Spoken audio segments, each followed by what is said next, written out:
Nosotros lo hemos tratado en persona, Javier, repetidas veces, y a mí me consta, y creo que Agustín debe tener la misma percepción, él es exactamente igual en televisión Ujú. que en el trato personal tomando un café o comiendo un asado. Es decir, es igual de explosivo, igual de afectivo, igual de irritativo, porque tiene una Ujú. personalidad, digamos, muy histriónica, muy gestual, muy pasional. Eh, y así se mueve. Por eso todo eso que dice Agustín de que Javier ha elaborado esto y lo otro y comprendió esto, yo creo que ni siquiera lo ha pensado él, Así que es, su coincido. personalidad encaja con todo Ujú. eso. Como que le ha ¿Y qué salido, claro. pasa? Al ser así, naturalmente, es creíble.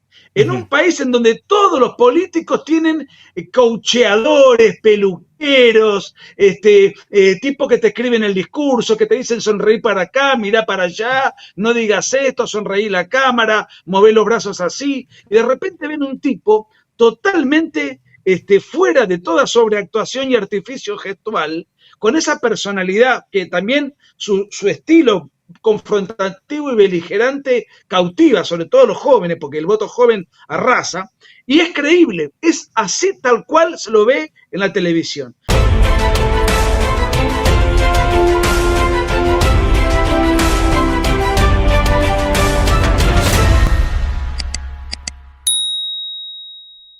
Buenas tardes a todos, bienvenidos a mi canal. Gracias a todos los que se están conectando de distintas partes del mundo. Voy a estar con Agustín Laje y Nicolás Márquez para hablar un rato acerca de las elecciones en Argentina. Les pido por favor que comenten, que le den me gusta, que compartan en todas las redes sociales para quebrar ese algoritmo que nos vive censurando todo el tiempo, pero es posible hacerlo con la ayuda de todos ustedes. Así que muy buenas tardes, buenas noches para vos, Agustín, Nicolás, ¿cómo están? Y bienvenidos a mi canal. ¿Qué tal, Pablo? Bueno, gracias por invitarme.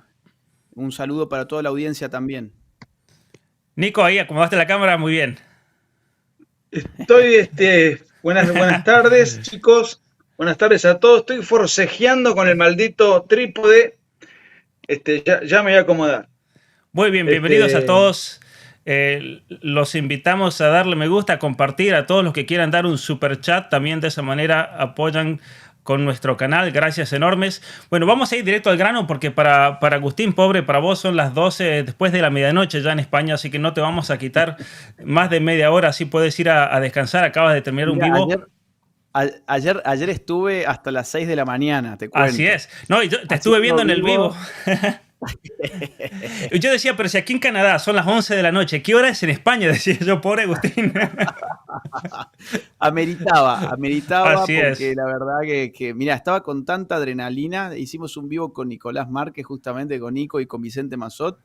Y eran las 6 de la mañana, mi cara era o sea, de sueño, estaba destrozado, pero de ánimo estaba con mucha excitación, con Ujú, mucha adrenalina política. ujú.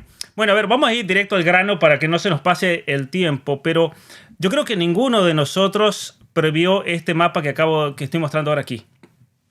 ¿Qué sensaciones le da ver un mapa así? Paso 2019, totalmente tomado por el peronismo, el kirchnerismo, y pasamos al 2023 con un mapa cambiante, un mapa que dio un vuelco impresionante, incluso en la misma provincia de Córdoba, donde sos vos, Agustín, el centro de Argentina, para los que no son argentinos, que se ven amarillo en el 2019, donde incluso Milei ganó. San Juan históricamente ha sido del peronismo. Si bien en las últimas elecciones, por una sentencia también de la Corte Judicial, yo creo que influenció eso, ganó el gobernador de Juntos por el Cambio, pero incluso hasta en mi pueblo ganó Milei. O sea, es una cosa nunca vista, me parece, ¿no? ¿Qué sensaciones les da a ustedes los resultados? Mira, muy rápidamente, en mi caso, me he estado mm, preguntando hasta hace un rato si esto era un sueño o no. Es decir, yo no me lo esperaba. Yo generalmente soy una persona bastante pesimista. Ujú, Con Nico conversábamos mucho sobre cuáles eran mis expectativas y las suyas. Las expectativas de Nico eran bastante más altas que las mías. Y sin embargo, las expectativas de Nico también fueron sobrepasadas. Para Nico iban a sacar 25 puntos. para mí mucho menos, y al final estamos hablando de un Milei que se lleva 30 puntos, que no solamente es el candidato más votado, sino que la Libertad Avanza como fuerza política es la fuerza, valga la redundancia, más votada en las PASO. Es la primera vez que se puede convertir en presidente alguien que no recibe el apoyo del peronismo o del radicalismo. Es un nuevo color que se incorpora, el violeta, y que, fíjate vos, ni siquiera hay rastros de nada de esto en el año 2019, como vos mostrabas recién. Claro. Así que es un vuelco que realmente yo no lo esperaba y que me tiene en un shock, obviamente, de mucha alegría, felicidad, pero ahora hay que ver qué es lo que pasa en octubre. Así es. Nico, ¿qué sensaciones tenés? El sábado hablábamos y decíamos 25%. De hecho, los dos coincidíamos con eso, un poco más positivo que Agustín. ¿Qué reacciones tenés al ver este resultado inesperado para todos, me parece, ¿no? Sí, a ver, yo no había ni una encuesta, no había un dato estadístico ni científico y nadie que haya dicho que Milei iba a sacar el 25, era una mera intuición personal. Yo tengo una ventaja respecto de ustedes en este punto, que era de vivir en Argentina, claro. O sea, interactuar, y de hecho hice un experimento con WhatsApp, donde copié una pregunta, mira, es una encuesta personal con mis contactos, pero no la hice con la gente que yo sé de antemano cuál es su manera de pensar. ¿A quién vas a votar? No te la mandé a vos. Entonces se la mandé a mi contadora, al chico que me trae las empanadas, a mi odontólogo, al que me hace masajes capilares, no sé, de lo más exorbitante, gente que no hablaba en años. De todos los ambientes, de músicos que tengo, lo que se te ocurra. Yo te diría que en un 80 habré mandado, no sé, 300 WhatsApp. Y además con la ventaja de que al hacer WhatsApp, es decir, con las redes vos tenés contactos de todo el país, no es que solamente de mi ciudad. Es más, los menos eran los de mi ciudad. Y te diría que el 80% me decía Javier Milei. ¿Y sin saber, y no para con gente con la cual yo jamás había hablado de política, nunca. Nico, y estando en yo Argentina... olfateaba perdón, que esto pasaba. Sí. Esto lo olfateaba y me impactó el cierre de campaña de Milei en un estadio arena tremendo, cuando los demás candidatos iban a cerrar en modestos auditorios de 1.200 localidades, un estadio que parecía una estrella de rock, un estadio preparado para espectáculos de rock. Y algunos amigos me decían, le voy a citar, un periodista de Argentina, que Agustín lo conoce, Marcelo Duclos, me dijo, llegamos al 27. Le digo, vos estás loco. Entonces digo, bueno, me parece que se fue un poco. No. Y digo, bueno, el 25. Ahora, ni una sola encuesta, la máxima habría dicho el 18. Pero fue intuición. El ver que todo el mundo, el camarero, la camarera, le hacía encuestas en el café a donde me gusta ir a leer. Ni me conocen, ni saben cuál es mi manera de pensar. Ahora, nunca me imaginé, podía llegar a sospechar, por ahí yo un poco con triunfalismo, digo 25, se saca 23, estoy. Ahora, que le gane a los partidos tradicionales en conjunto, porque ni siquiera estaba en duda a ver si él iba a ser individualmente el más votado, que le gane a las fuerzas. Ayer en el vivo de ayer yo decía algo que me parece muy importante recalcar.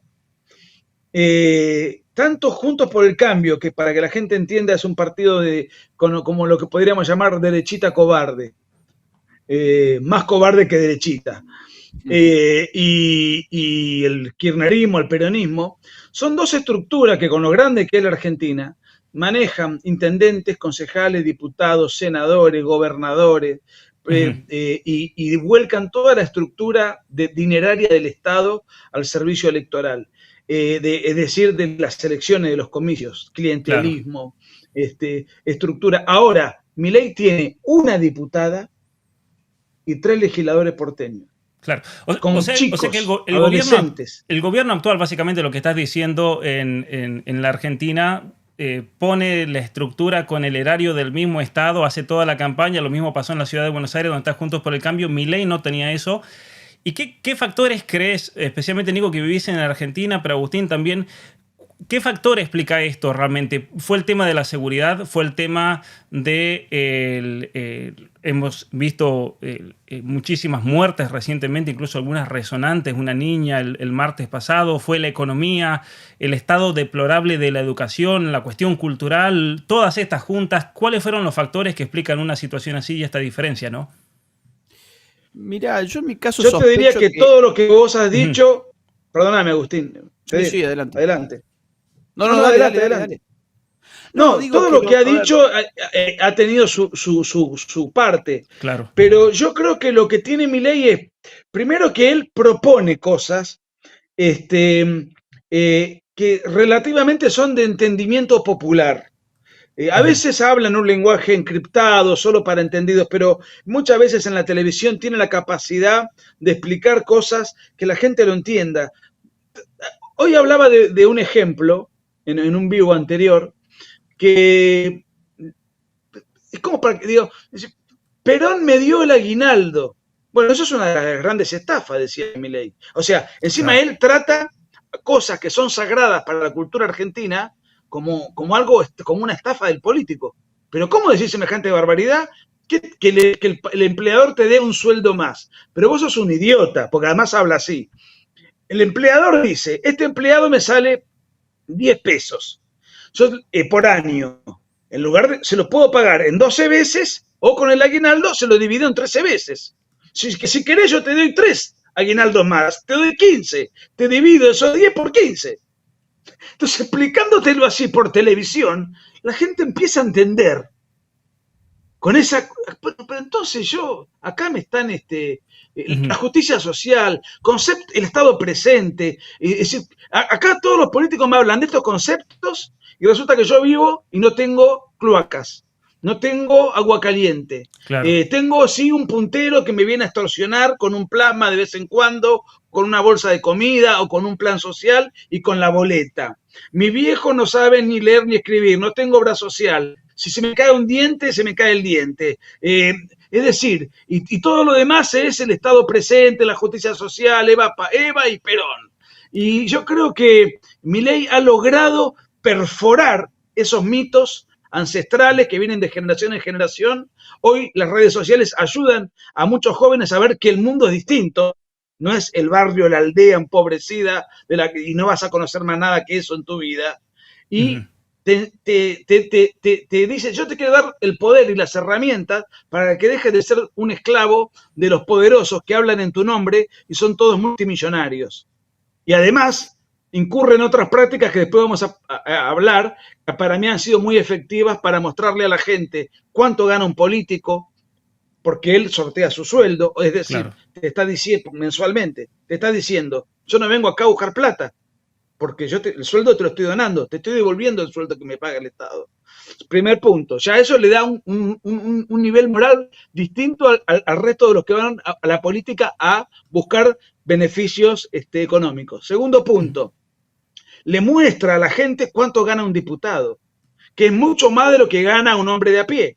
Tercer punto, los diputados viven mucho mejor, además, que ese buen sueldo que tienen, lo cual confirma la sospecha de que son una banda de ladrones y corruptos. Entonces, ese discurso antipolítica caló muy hondo en una Argentina devastada por la pobreza, la indigencia y la ausencia de confort, de infraestructura, en fin, es un país totalmente arruinado por 40 años de una decadencia continua. Agustín, ¿cómo ves la situación?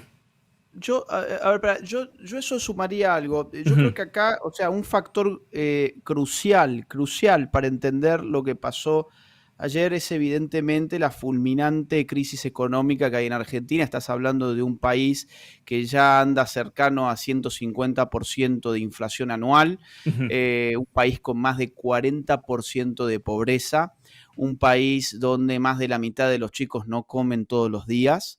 Estás hablando de un país que tiene, para que la gente se dé una idea, hace solo 4 años, en este mismo mes, un dólar valía 40 pesos.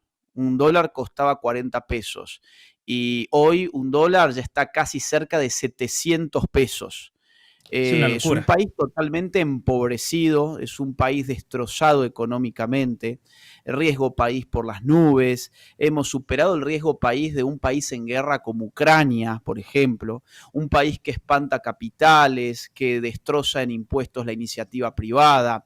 En ese contexto de crisis económica fulminante, que yo creo que es el dato central, en segundo lugar pondría el asunto de la seguridad, Ujú. donde en América tenemos un ejemplo que la gente cada vez mira más y es el de Bukele, el de El Salvador, y Milei de alguna manera está tratando de dar un discurso político en el tema de seguridad similar a lo de Bukele.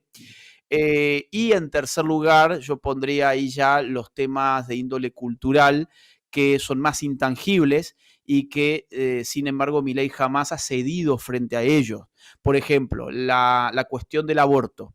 Milei tiene una posición que es muy dura. Milei ni siquiera está de acuerdo con las 3 causales. No es que dice, bueno, yo estoy de acuerdo con las causales, pero no estoy de acuerdo con esta ley o con estos Ujú. plazos. Milei te dice, yo no estoy ni siquiera de acuerdo con las causales del aborto. Claro. Milei es un tipo que te dice, voy a cerrar el Ministerio de Género, Mujeres y Diversidades.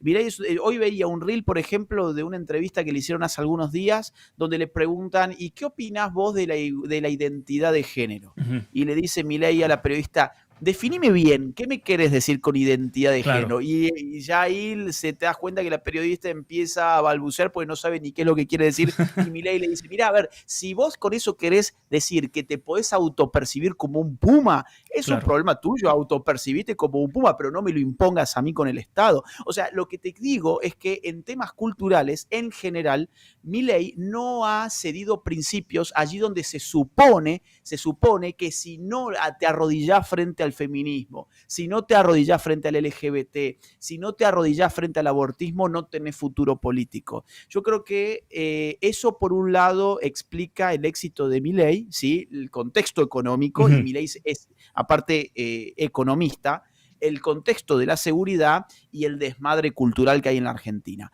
Ahora bien, algo que él ha hecho muy bien es comprender la sustancia del discurso político basado en el conflicto.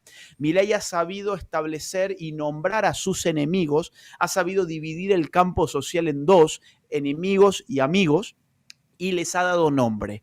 ¿Quiénes son los enemigos? La casta política. Esa abstracción llamada casta política le permite generar una equivalencia entre sus enemigos particulares. Pone como equivalentes al kirchnerismo con Juntos por el Cambio, pone como equivalentes a un Larreta con un Máximo Kirchner, por decir algo, ¿no? Ujú. Entonces, el tipo va generando una equivalencia. Todos los que están en ese lado, todos comparten el mismo interés que a mí me habilita a llamarles la casta política. ¿Y Claro. quiénes somos nosotros? El pueblo. Él ha empezado además a hablar en términos de pueblo. Cuando le preguntan cómo vas a gobernar, voy a gobernar con el pueblo. ¿Quién es el pueblo? Son los que pagan impuestos, son los que respetan la ley, son los que no afectan, los que no agreden a sus conciudadanos, los que se exportan bien, la gente de bien. Él también habla de la gente de bien. Fíjate esa introducción de la cuestión moral, ¿no? Esa cosa moral de la gente buena, la gente de bien contra la gente mala, contra la casta política.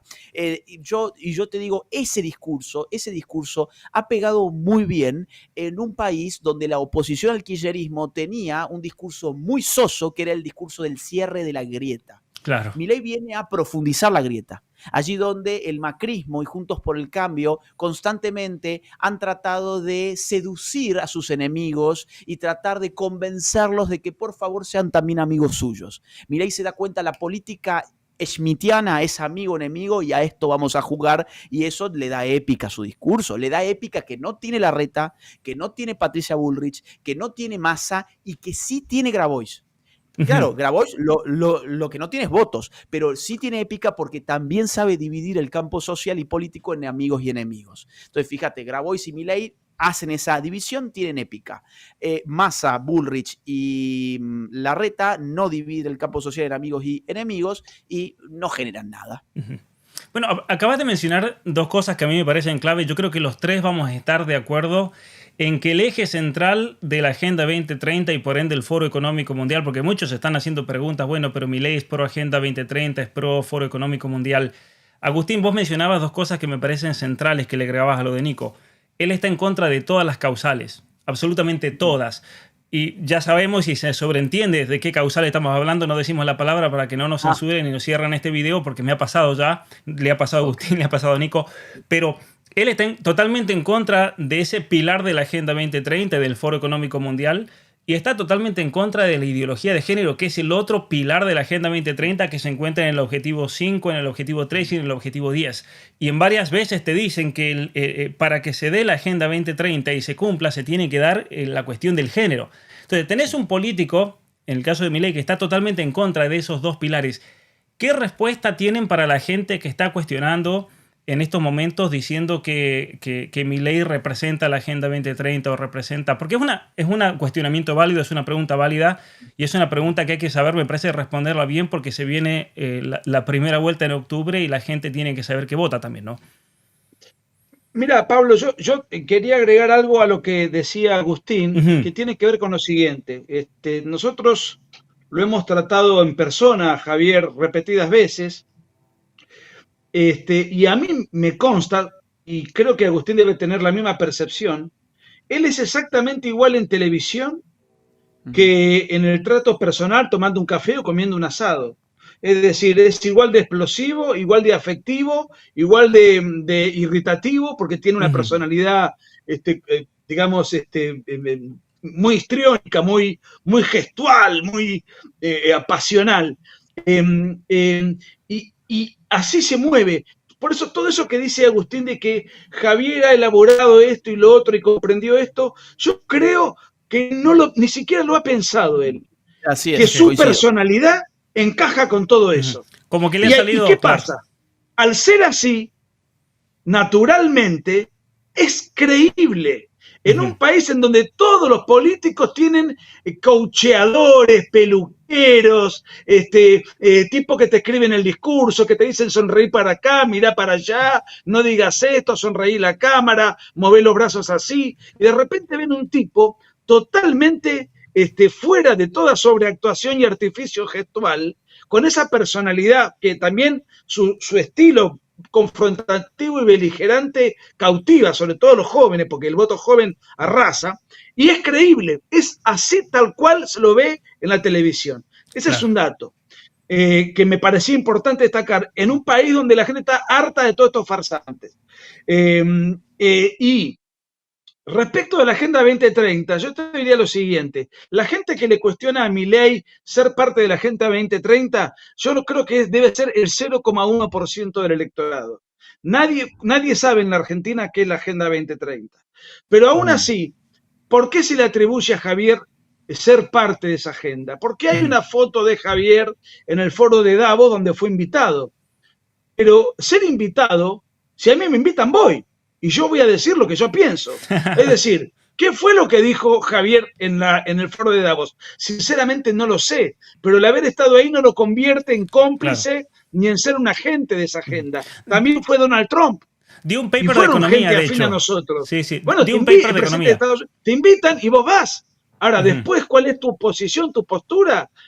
Bueno, la verdad no conozco su discurso, pero a mí esa foto, a ver, andar satanizándolo por una foto, cuando su discurso, su proyecto, su plataforma es cerrar el INADI, que hace persecución ideológica a todos los que nos oponemos a la ideología de género, cerrar el Ministerio de la Mujer, Diversidad y Dignidad, etcétera, etcétera, etcétera.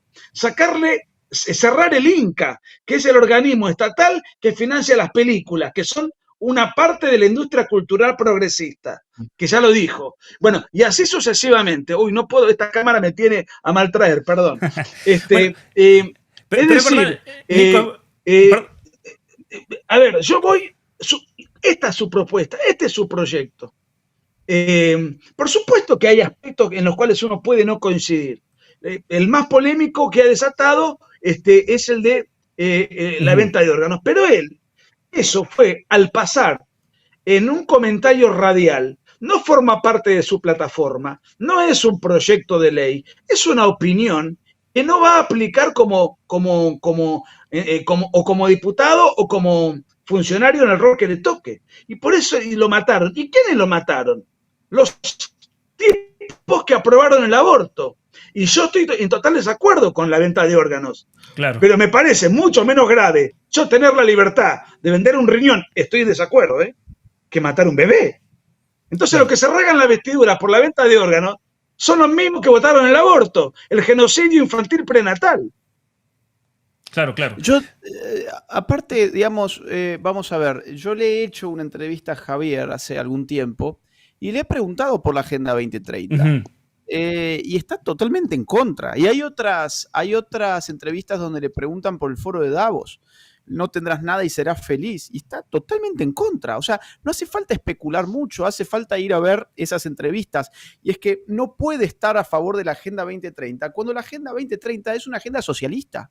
Claro. Es una agenda donde no solamente te imponen ideología de género, donde no solamente hay varios puntos vinculados a las políticas abortistas, sino que también vos tenés ahí ambientalismo radical, tenés todas estas impulsos de reducción de consumo a través de intervención estatal. O sea, no hay manera de hacer encajar el libertarismo económico de Milei con la Agenda 2030, de la misma forma que no podés encajar, como dijo Nicolás, su postura frente a la ideología de género y frente al aborto con la Agenda 2030. Y respecto del foro de Davos, el foro de Davos se basa, por ejemplo, en políticas públicas como salario básico universal, algo que Javier Milei claro, no está, pero ni por cerca totalmente a favor de eso. O sea, digamos, yo creo que son... A ver, hay gente que psicológicamente no está hecha para la política. Hay gente que piensa que para aceptar un candidato, ese candidato tiene que ser una especie de Jesucristo bajado a la tierra, y entonces si yo no coincido al 100% y le escuché algo que no me gustó, o hay un punto en donde yo no estoy de acuerdo, pues entonces esa persona es una maldita, no es un verdadero político que yo pueda apoyar. Bueno, esa gente, como dijo Nico, es el 0,0001%, y es la gente que habitualmente después ni siquiera va a votar, ¿bien?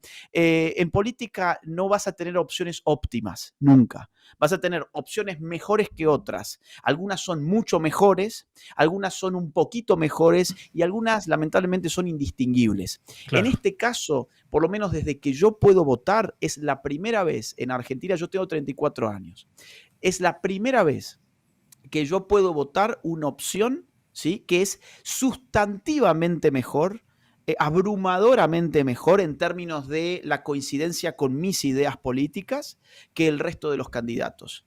Entonces sería muy tonto si yo intentara denigrar esa opción porque no coincido en una cosa o en dos cosas o en tres cosas que esa opción ha dicho. Hay gente, como te digo, que está buscando todo el tiempo algún motivo para poder oponerse o porque consideran que debe haber alguna conspiración detrás de todo esto, que no puede realmente Milei haber llegado a donde llegó, que seguramente es un títere de George Soros, y ahí empiezan el me dijo, vi, ahí hay alguien que lo dijo por Twitter, ¿no? Ese tipo de... Lo vi en TikTok. Afirmaciones. Lo vi en TikTok. Sí, no. O lo dijo Moraz, esa es otra clásica. Sí, bueno, y otra más que te digo es, si Milei fuese pro Agenda 2030, ¿qué hace siendo uno de los principales oradores del festival Viva 22 de Vox? Claro. Vox es el partido antiglobalista por definición en España. Es un partido que basa su ideario en rechazar la Agenda 2030, básicamente. Es su principal enemigo. La inmigración descontrolada e ilegal, todos los postulados de la Agenda 2030, donde en España hay un ministerio, para la gente que no sepa, en España hay un ministerio de Agenda 2030, claro, para que se den una idea, donde ese ministerio se ocupa de implementar esos asuntos. Bueno, Vox se encarga de atacar la Agenda 2030. ¿Y a quién eligen como orador del Viva 22? A Javier Milei. O sea, quizás que los de Vox, acá hay una de dos, o los de Vox son tan tontos que han sido engañados por un agente de la Agenda 2030 y del Foro Económico Mundial, o es que los chimentos de redes sociales le vienen bien a cierto tipo de personas que no están dispuestos a ir a votar, no les interesa realmente la política, pero duermen con su conciencia tranquila atacando la única opción potable que tenemos. Bueno, para Hoy agregar estaba otro... viendo el órgano Sí. de prensa de Vox, que es la Gaceta de la Iberósfera, que es un diario que yo leo mucho porque marca un panorama interesante de todo, de Latinoamérica y de España, y de Italia y de algunos otros lugares. Es interesante, me gusta mucho. Y bueno, 4 páginas, 4 notas distintas celebrando el triunfo de Javier, siendo un órgano de prensa de la Fundación Disenso, que es la fundación de Vox. Digo, Katz en Twitter ayer saludó el triunfo de Vox. Katz, un católico practicante que tiene 9 hijos. El propio Javier saludó el triunfo de Meloni, que ha llegado a elogiar a Mussolini. No es una chicana, digo. Él está parado a la derecha, con una derecha libertaria, porque toda la vida se ha formado en eso, pero ahora está en una instancia de su vida donde creo que aplica el realismo y busca tejer alianza con afines. Y se da cuenta además de que el progresismo, tal como hoy está concebido, tiene todas estas características, y él es profundamente anticomunista, detecta eso que está detrás de todas estas agendas de las que venimos hablando, y se opone fervientemente.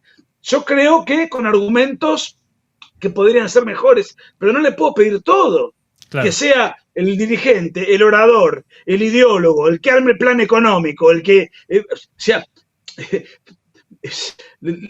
a ver, si yo tuviese que hacerle alguna crítica, porque le tengo aprecio y estoy eufórico, y es un ser humano, y todo es perfectible. Yo lo que le criticaría, en todo caso, o si, digamos, de cara al futuro, es tener asesores en cada área, para que su discurso tenga mayor consistencia, porque él reduce mucho su razonamiento a su economicismo, y él está... Es natural que así sea, porque en definitiva es su experticia. Él está sumamente influido por su formación académica. Entonces, y de ahí aparecen temas como la venta de los órganos. Bueno, ahí habría que ver un poco de bioética para advertir que eso no va. Claro, pero bueno, o sea, a eso voy. Matizaría un poco eso con Javier, darle 4 o 5 asesores en diferentes áreas como para refortalecerle algunos puntos en los cuales pueda a lo mejor cometer algún tema, comentar algo que no esté lo suficientemente fundado, porque uno no está preparado para ser un crack en todas las temáticas que están en la agenda política del día. Y perdón, sumo algo más, Pablo, porque hay ciertos comentarios en el chat, ahora yo mientras tanto los voy viendo acá con el teléfono, que también es una opinión muy corriente de gente, de amigos nuestros, gente de nuestro entorno, ¿no? Por ejemplo, aquí alguien dice, a ver, perdón, porque justo que lo tenía... Aquí está. Dice, no es necesario que sea Jesucristo, pero por el bien de Hispanoamérica, esperemos personas que al menos tengan una vida ordenada y que ese orden venga de Dios. Es que estamos eligiendo políticos, no estamos eligiendo al cura que va a consagrar el cuerpo y la sangre de Cristo. Esto es algo que hay que tenerlo totalmente claro. A mí la vida personal es algo que realmente no entra demasiado en mi ecuación cuando voy a votar. A mí me importa mucho más que la vida personal, cuál es el proyecto político que tiene, a qué ideología responde, quién es su equipo, cuál es su programa electoral, cuáles son sus ideas, ¿no? Cuáles son sus argumentos. Ahora, el mismo caso de Donald Trump. Vos fíjate, el caso de Donald Trump no, bueno, pero Donald Trump, no sé, iba a la mansión Playboy, no sé, estoy inventando, no, iba a la mansión de Playboy y se sacaba fotos con mujeres semidesnudas. Bueno, eso es una cosa para él y para su confesor espiritual o su asesor espiritual. Ahora, el hecho es que Donald Trump quita el aborto en los Estados Unidos con una estrategia brillante que consistió en llevar un caso hasta la Corte Suprema de Justicia teniendo mayoría conservadora allí puesta por él. Entonces, claro, lo que hay que entender es que uno no elige a un confesor, no estás eligiendo a quien va a consagrar la sangre de Cristo, estás eligiendo un político. Y tenés que elegirlo con criterios políticos. Si el tipo duerme con los perros y en lugar de hijos tiene perros y no está casado y no sé, eso es un asunto de su vida que no tiene realmente relevancia política. Entonces, hacemos mal, creo yo, en estar buscando esos criterios para la hora de votar. Porque con esos criterios, Joe Biden es mucho mejor candidato que Donald Trump. Claro. Con esos criterios, Grabois, que es amigo del Papa, es mucho mejor candidato que Javier Milei. Claro. El mismo Larreta que a veces va a misa, me dicen, está bueno que nos dé esos criterios, Agustín, sí, porque... pero Pablo, para complementar lo que dice Agustín, vos tenés que fijarte que Donald Trump, a quien yo hubiese votado 7 veces y con 7 manos, no solamente es una política pública conservadora. Lo primero que Claro. la primera medida de gobierno, cuando él ganó, me acuerdo, estábamos con Agustín en San Martín de los Andes, al día siguiente, en la página de la Casa Blanca, sacó el link LGBT. Ahora, Sí. él se casó 3 veces y es un hombre que le gusta el casino, y es un hombre de la noche, y es un hombre que confirmadamente también ha estado con prostitutas. Ahora, eso se las va a arreglar con Dios cuando se encuentre. Claro. Como hombre de Estado, fue impecable, conservador, pro vida, defendió a Dios, la patria, el hogar, la vida, la propiedad privada, la tradición. Eso es lo que tiene que hacer un mandatario. Así es. Ahora, si yo quiero una zeta, un monje trapense, como candidato a presidente, estoy equivocado, no entiendo nada de política. ¿Y sabes cómo se llama eso? Y no quiero ofender, porque lo admiro mucho y lo he leído mucho y me ha influido mucho en muchas cosas. Eso se llama, es un concepto en argentino, pero eso se llama caponetismo. No vas a hacer ganar enemigos, Nico. Pero mira... Perdón. Sí, dale, no, bueno, dale, es Antonio Caponete, un pensador católico que piensa así y tiene sus seguidores que lamentablemente, en lugar de tomar lo bueno de él, toman estas cosas que son absurdas, que riñen con la realidad, con el realismo político. Bueno, y a ver, dos cosas más porque el chat está que arde, Pablo. Perdón, perdón, sí, pero sí, creo y gracias a todos. Creo que hemos tocado un nervio sensible. Quiero responder rápido de dos cosas. Aquí alguien dice, no, Agus, cuando uno es católico prácticamente todo es en torno a Dios, no se puede separar. Hablo de un católico practicante. Justamente por dejar a Dios de lado el mundo está así. No, el mundo está así precisamente porque los católicos no han votado bien. Es decir, porque no han votado bien los católicos, han votado sus propios enemigos, porque no se han ocupado de lo político, es que el mundo está así. Claro. Entonces, a ver, si todo para un católico pasa por entorno de la iglesia, bueno, entonces hubiesen votado a Grabois. Y mirá, más aún, votaron al católico Biden, al mismo católico que el primer día de su gobierno rehabilitó los fondos federales para matar niños por nacer en México. Así es. El mismo que está aplicando políticas de mutilación a los niños de Estados Unidos basada en ideología de género. Entonces, bueno, ahí está. Quienes votan de acuerdo a si es católico, si no es católico, si su vida está ordenada o no está ordenada, son los que votaron a Biden. Pero fíjate, también hay otro problema. Claro, pero hay otro problema con eso, que es el hecho de que los católicos de verdad no están haciendo política tampoco entonces. Y tenemos otro problema serio también, ¿no? Exacto. Porque es muy fácil, a ver, no todos están llamados a la política, nosotros estamos dedicados a una cuestión más intelectual o cultural, pero hay personas que sí están llamadas a la política. ¿Y dónde están esas personas? Porque criticar detrás del teclado es muy fácil también, ¿no? Sí, sí, sí, sí. Mirá, bueno, y hay gente que dice, sí importa el pasado de una persona. Mirá Petro, que fue guerrillero. Bueno, evidentemente no estamos hablando de casos de un delincuente. Estamos Claro, hablando de que Milei tiene perros en vez de hijos. O sea, creo que hay una claro, gran una distancia diferencia. entre haber sido terrorista y tener un perro en tu casa en vez de un hijo. Claro. Eh, y hay gente que dice, pero ¿quién dijo que Grabois era realmente católico? Bueno, es íntimo amigo del Papa. Es Es íntimo el, amigo del es Papa. el representante del Papa en Argentina. Claro. Claro, claro. Bueno, él Pero mismo no, no, se declara católico y obviamente que la misma conferencia episcopal en más de una vez lo han citado y te voy a dar un dato mucho mejor, lo han citado para conferencias, un dato mucho mejor. Él es asesor dentro de una de las secretarías del Vaticano en cuestiones sociales. Wow, Ese es el mejor dato. wow, wow. Ahora, Bueno, está, voten entonces a Grabois que tiene hijos y no tiene perros. claro. Que tiene hijos y que tiene una vida austera como le gusta al Papa. Ujú. ¿Eh? Pero, Sí, sí, sí, digamos.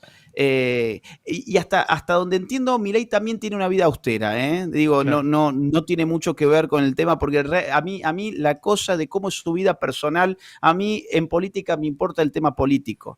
Creo que es un error votar con otros parámetros, Ujú. pero bueno, ahí está. Pero está pero bueno, perdón, además, Nico. Agustín, está bien, habla, Pablo, habla, No, habla. perdón, quiero mencionar esto antes de que nos vayamos de tema. Está bueno que no era sobre esto el vivo, pero hemos terminado hablando dando principios, que es lo mejor que podemos hacer, ¿no es cierto? A ver, enseñar a la gente a pensar, a discernir, dar principios. Me llegó un mensaje el domingo a la mañana de un pastor evangélico de la Argentina diciendo lo siguiente, para que veamos entonces cómo hay que entender lo propio de cada cosa, lo político para lo político y darle a Dios lo que corresponde a Dios. Pero este pastor decía, un mensaje a su iglesia y me llegó a mí porque estoy en el grupo, decía, no votemos pensando en quién va a buscar el bien común de la Argentina, sino votemos a aquel que tenga una relación personal con Dios.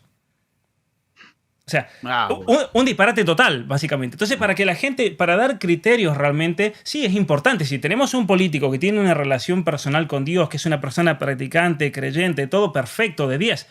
Pero en este caso particular, es secundario al problema principal que es el de la búsqueda del bien común y especialmente cuando en Argentina teníamos una serie de sátrapas, ¿no es cierto? Ahí lo tenemos a Larreta, lo tenemos a Bullrich, Massa, ¿no? Perdón, Declaradamente Pablo, Creo que sí. era Anzoátegui el que decía que no se puede ser héroe y santo a la vez. O sos una cosa o sos la otra. Y en política vos tenés que buscar a un tipo que tenga rasgos heroicos, que se la juegue, que enfrente poderes, que se anime a enfrentar a las mafias, al narcotráfico, a modificar, a arriesgarse la vida si es necesario. O sea, sobre todo en países devastados y corrompidos como la Argentina. Si mira, después él logra tener o no una relación personal con Dios, bienvenido sea por él. Pero estamos hablando de política, señores. Hay gente que no lo entiende, pero esa inquietud que vos planteaste, Pablo, y que disparó este tan interesante intercambio, a mí lo que me tranquiliza es que los que piensan así no tienen la más mínima relevancia electoral. Mira, te digo una cosa más. Cynthia Houghton dice tener una relación personal con Dios. Y fue candidata de La Rata. Nos traicionó a todos. O sea, estuvo en una lista abortista. Estuvo en una lista totalmente abortista. Entonces, con el criterio de que quién tiene una relación personal con Dios, bueno, uno podría haber terminado votando una lista totalmente abortista en lugar de haber votado una lista pro vida como es la de Milei. Claro. Sí, o sea, no solamente abortistas, porque Larreta, que es el espacio al cual ella participó y por suerte perdió, tiene la casa trans, financia con un fondo del Estado el Hermès del Orgullo Gay y sus respectivos carnavales, tiene toda una política deliberada, progresista, la eutanasia, a favor de la ESI, y bueno, y Larreta va a misa. Y Milei está en contra de la ESI, la quiere abolir a la ESI. Y entonces no, pero no tiene una vida ordenada. Primero, que no es el tema no es mi criterio para votar a alguien. Segundo, no le conozco un desorden a Javier. Nunca se lo vio envuelto en ningún escándalo personal de vicios, es un tipo ermitaño, es un tipo que no, Abstemio. hasta donde yo Abstemio. sé, por lo menos. Y aunque me enteraste de que de alguna cosa de su vida íntima, a mí no me cambia el voto, pero ni siquiera se lo conozco. Claro. Mira, Max Weber distingue en una gran conferencia suya, una célebre ponencia que se llama La política como vocación, distingue la política de otro tipo de actividades a través del sistema ético que lo informa, ¿no? Y dice, en la política lo que opera es la ética de la responsabilidad, distinto de la religión donde lo que opera es la ética de la convicción. La ética de la convicción es estar obligado, por ejemplo, a amar a tu enemigo, estar obligado a poner la otra mejilla. En la ética de la responsabilidad, de lo que se trata es de utilizar la fuerza. Quien hace política está disputando el control de los instrumentos coercitivos del Estado. Y va a tener que usar la fuerza. Y al usar la fuerza se va a tener que hacer responsable de lo que se hace con la fuerza pública. En la ética de la convicción, el mundo puede arder y yo no puedo ofender a mi enemigo. Yo no puedo golpear a mi enemigo. Yo no puedo utilizar la fuerza contra mi enemigo. El mundo puede arder, el mal puede triunfar, pero yo me tengo que salvar. Esa es la ética de la convicción. La ética de la responsabilidad es aquella en la cual yo me debo hacer responsable si no hago nada por el triunfo del mal. Vale utilizar la fuerza contra el mal con tal de que el mal no triunfe, aún violentando el principio de poner la otra mejilla.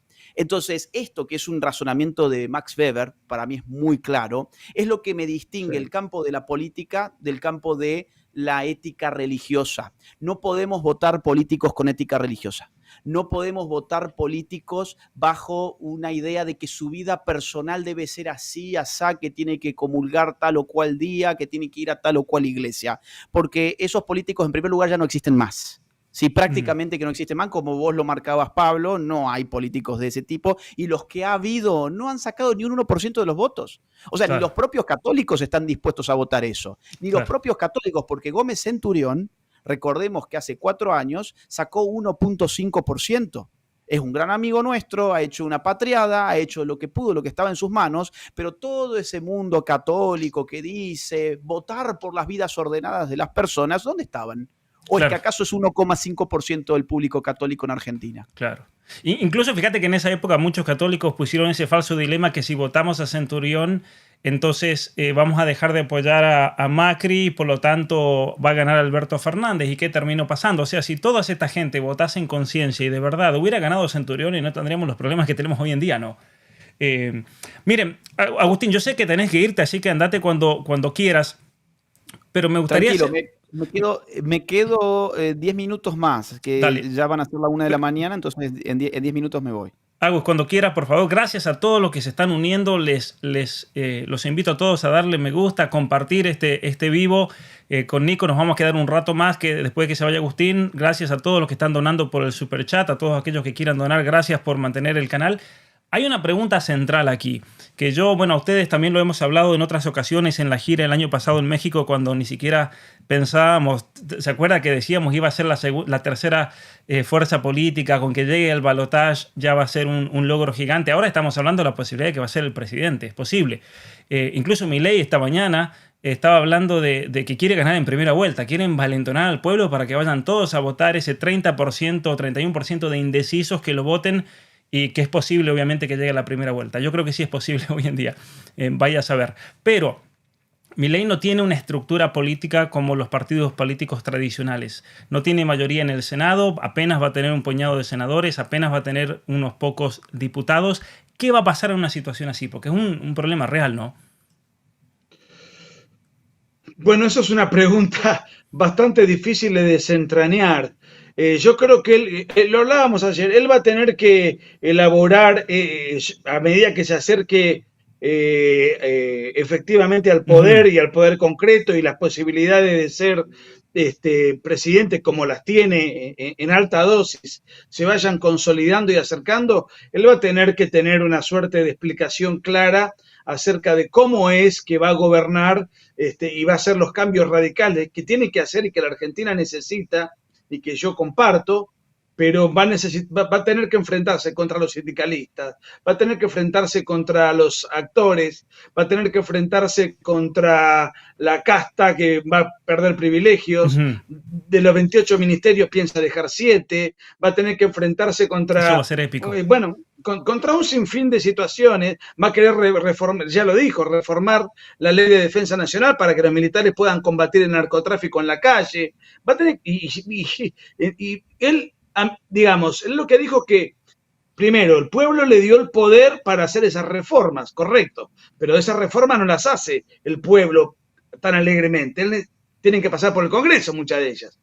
Entonces, él dijo, voy a someter a plebiscito un paquete de reformas para que la gente las vote y si los que me quieran frenar el proyecto, los voy a poner en evidencia.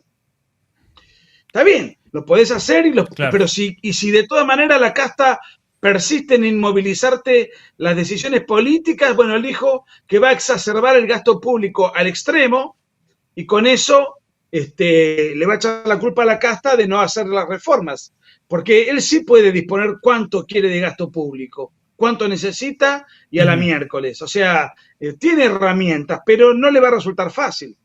Claro. Y creo que los tiene que hacer muy rápido, muy radical y en los primeros 2 o 3 meses. Sí, lo que él ha dicho hasta donde entendí es que él va a usar el gasto público para reducirle al máximo, no para aumentarlo, sino que va de alguna forma... ok, es que te había entendido lo opuesto, que iba a aumentar... No, entonces me expresé mal, va a exacerbar la reducción del gasto público. Exacto. Me expresé mal. Yo creo que además de esto, Pablo, puede haber un as bajo la manga. No sé a ver si es muy descabellado lo que voy a decir, pero creo que su as bajo la manga puede ser Macri. Él se ha cuidado bastante de atacar a Macri en los medios de comunicación y en todas sus alocuciones públicas, por lo menos en los últimos 2 años. Él en algún momento sí iba directamente contra todo tipo de político, incluido Macri, y hace 2 años más o menos empezó a hacer una distinción diciendo, bueno, no, Macri no sería casta política, sino que Macri en todo caso estuvo cercado por la casta política y tuvo un mal equipo político que lo llevó a la ruina. Él ha tratado por algún motivo ha tratado de cuidar su relación con Macri. Eso yo nunca lo entendí demasiado bien por qué estaba tan cuidadoso. Macri no deja de ser uno de los jefes políticos del espacio del cual él tiene que destruir y sacarle los votos, pero ahora supongo que eso puede eventualmente llegar a ser una carta de apoyo si él llegara a ganar las elecciones en octubre o en noviembre. Es decir, bueno, a ver, yo sé que no voy a ver, él hoy en una entrevista él no puede decir yo voy a aliarme con políticos de la casta política. Él no puede decir hoy yo voy a aliarme con Mauricio Macri. Yo no le puedo, Milei no puede asumir, por ejemplo, de que necesitaría pedirle ayuda a Mauricio Macri y a su espacio. No lo puede hacer porque va en contra de su discurso público de ser anticasta política, pero por algún motivo él se está cuidando de atacarlo frontalmente a Macri de una manera directa, ¿no? Entonces, no sé, quizás por ahí Macri además quiere jugar como de el que está detrás, ¿no? El que está detrás acompañando, armando, bendiciendo las candidaturas, uniendo a los espacios. Macri quiere jugar ese rol. Entonces, si Milei llegara a ganar, sabemos que la relación con Macri es buena. Se han reunido varias veces y yo no sé si es una locura lo que estoy suponiendo, pero no descartaría que Milei podría recurrir a Macri para obtener su apoyo y apoyo de la gente que está bajo el ala de Macri. Si es que todavía bueno, hay mucha gente que está bajo el ala. Sí. 2 cosas, Agu. Primero, el único político que lo llamó anoche para felicitarlo fue Macri. Qué maleducados los demás. Claro. Que no lo llamaron por teléfono, ¿no? Wow. Digo, ni siquiera Massa lo mencionó ni lo felicitó en su alocución. Estaría envenenado, pero bueno, no importa. El otro punto, cuidado de no atacar a Macri, no es nuevo. Tengo un ejemplo que me llamó la atención. ¿Te acordás que hace 5 años, más o menos, él tenía una obra de teatro? Sí. Milei. Sí. Bueno, sí. Vino a Mar del Plata, yo fui a acompañar como espectador. Bueno, la obra de teatro toca temas políticos, económicos, graciosos, había un humorista, bueno, era entretenido. Y en un momento determinado, la consigna era Marcos Peña, la puta que te parió. O sea, con cánticos y qué sé yo. Siempre, siempre, siempre él le pegó a Marcos Peña, que era la mano derecha de Macri. Pero el que le debería pegar es a Macri, que es el que pone a Marcos Peña, lo elige y le hace caso. Sin embargo, de Macri no dijo una sola palabra. Me quedó grabado eso. Mirá, Digo, el mirá principal responsable del desastre que estábamos asistiendo en ese momento en Argentina, en su mal gobierno, era Macri. Claro. Después sí. los asesores los puso él. Pero cuando tuvo que pegar, le pegaba siempre a Marcos Peña. A Macri no lo nombraba. Bueno, una cosa Interesante. también que hay que tener en cuenta para la Argentina es que, ¿y qué piensan ustedes? La clase que lo votó a Milei representa todos los estratos sociales. Sin embargo, me parece que hay una mayoría de la clase popular, de la clase trabajadora, de la gente humilde, incluso de las villas. Yo recuerdo haber visto cuando él entró en la Villa 21, ¿cómo se llama esa que está cerca de Retiro, 31. en Buenos Aires? 31.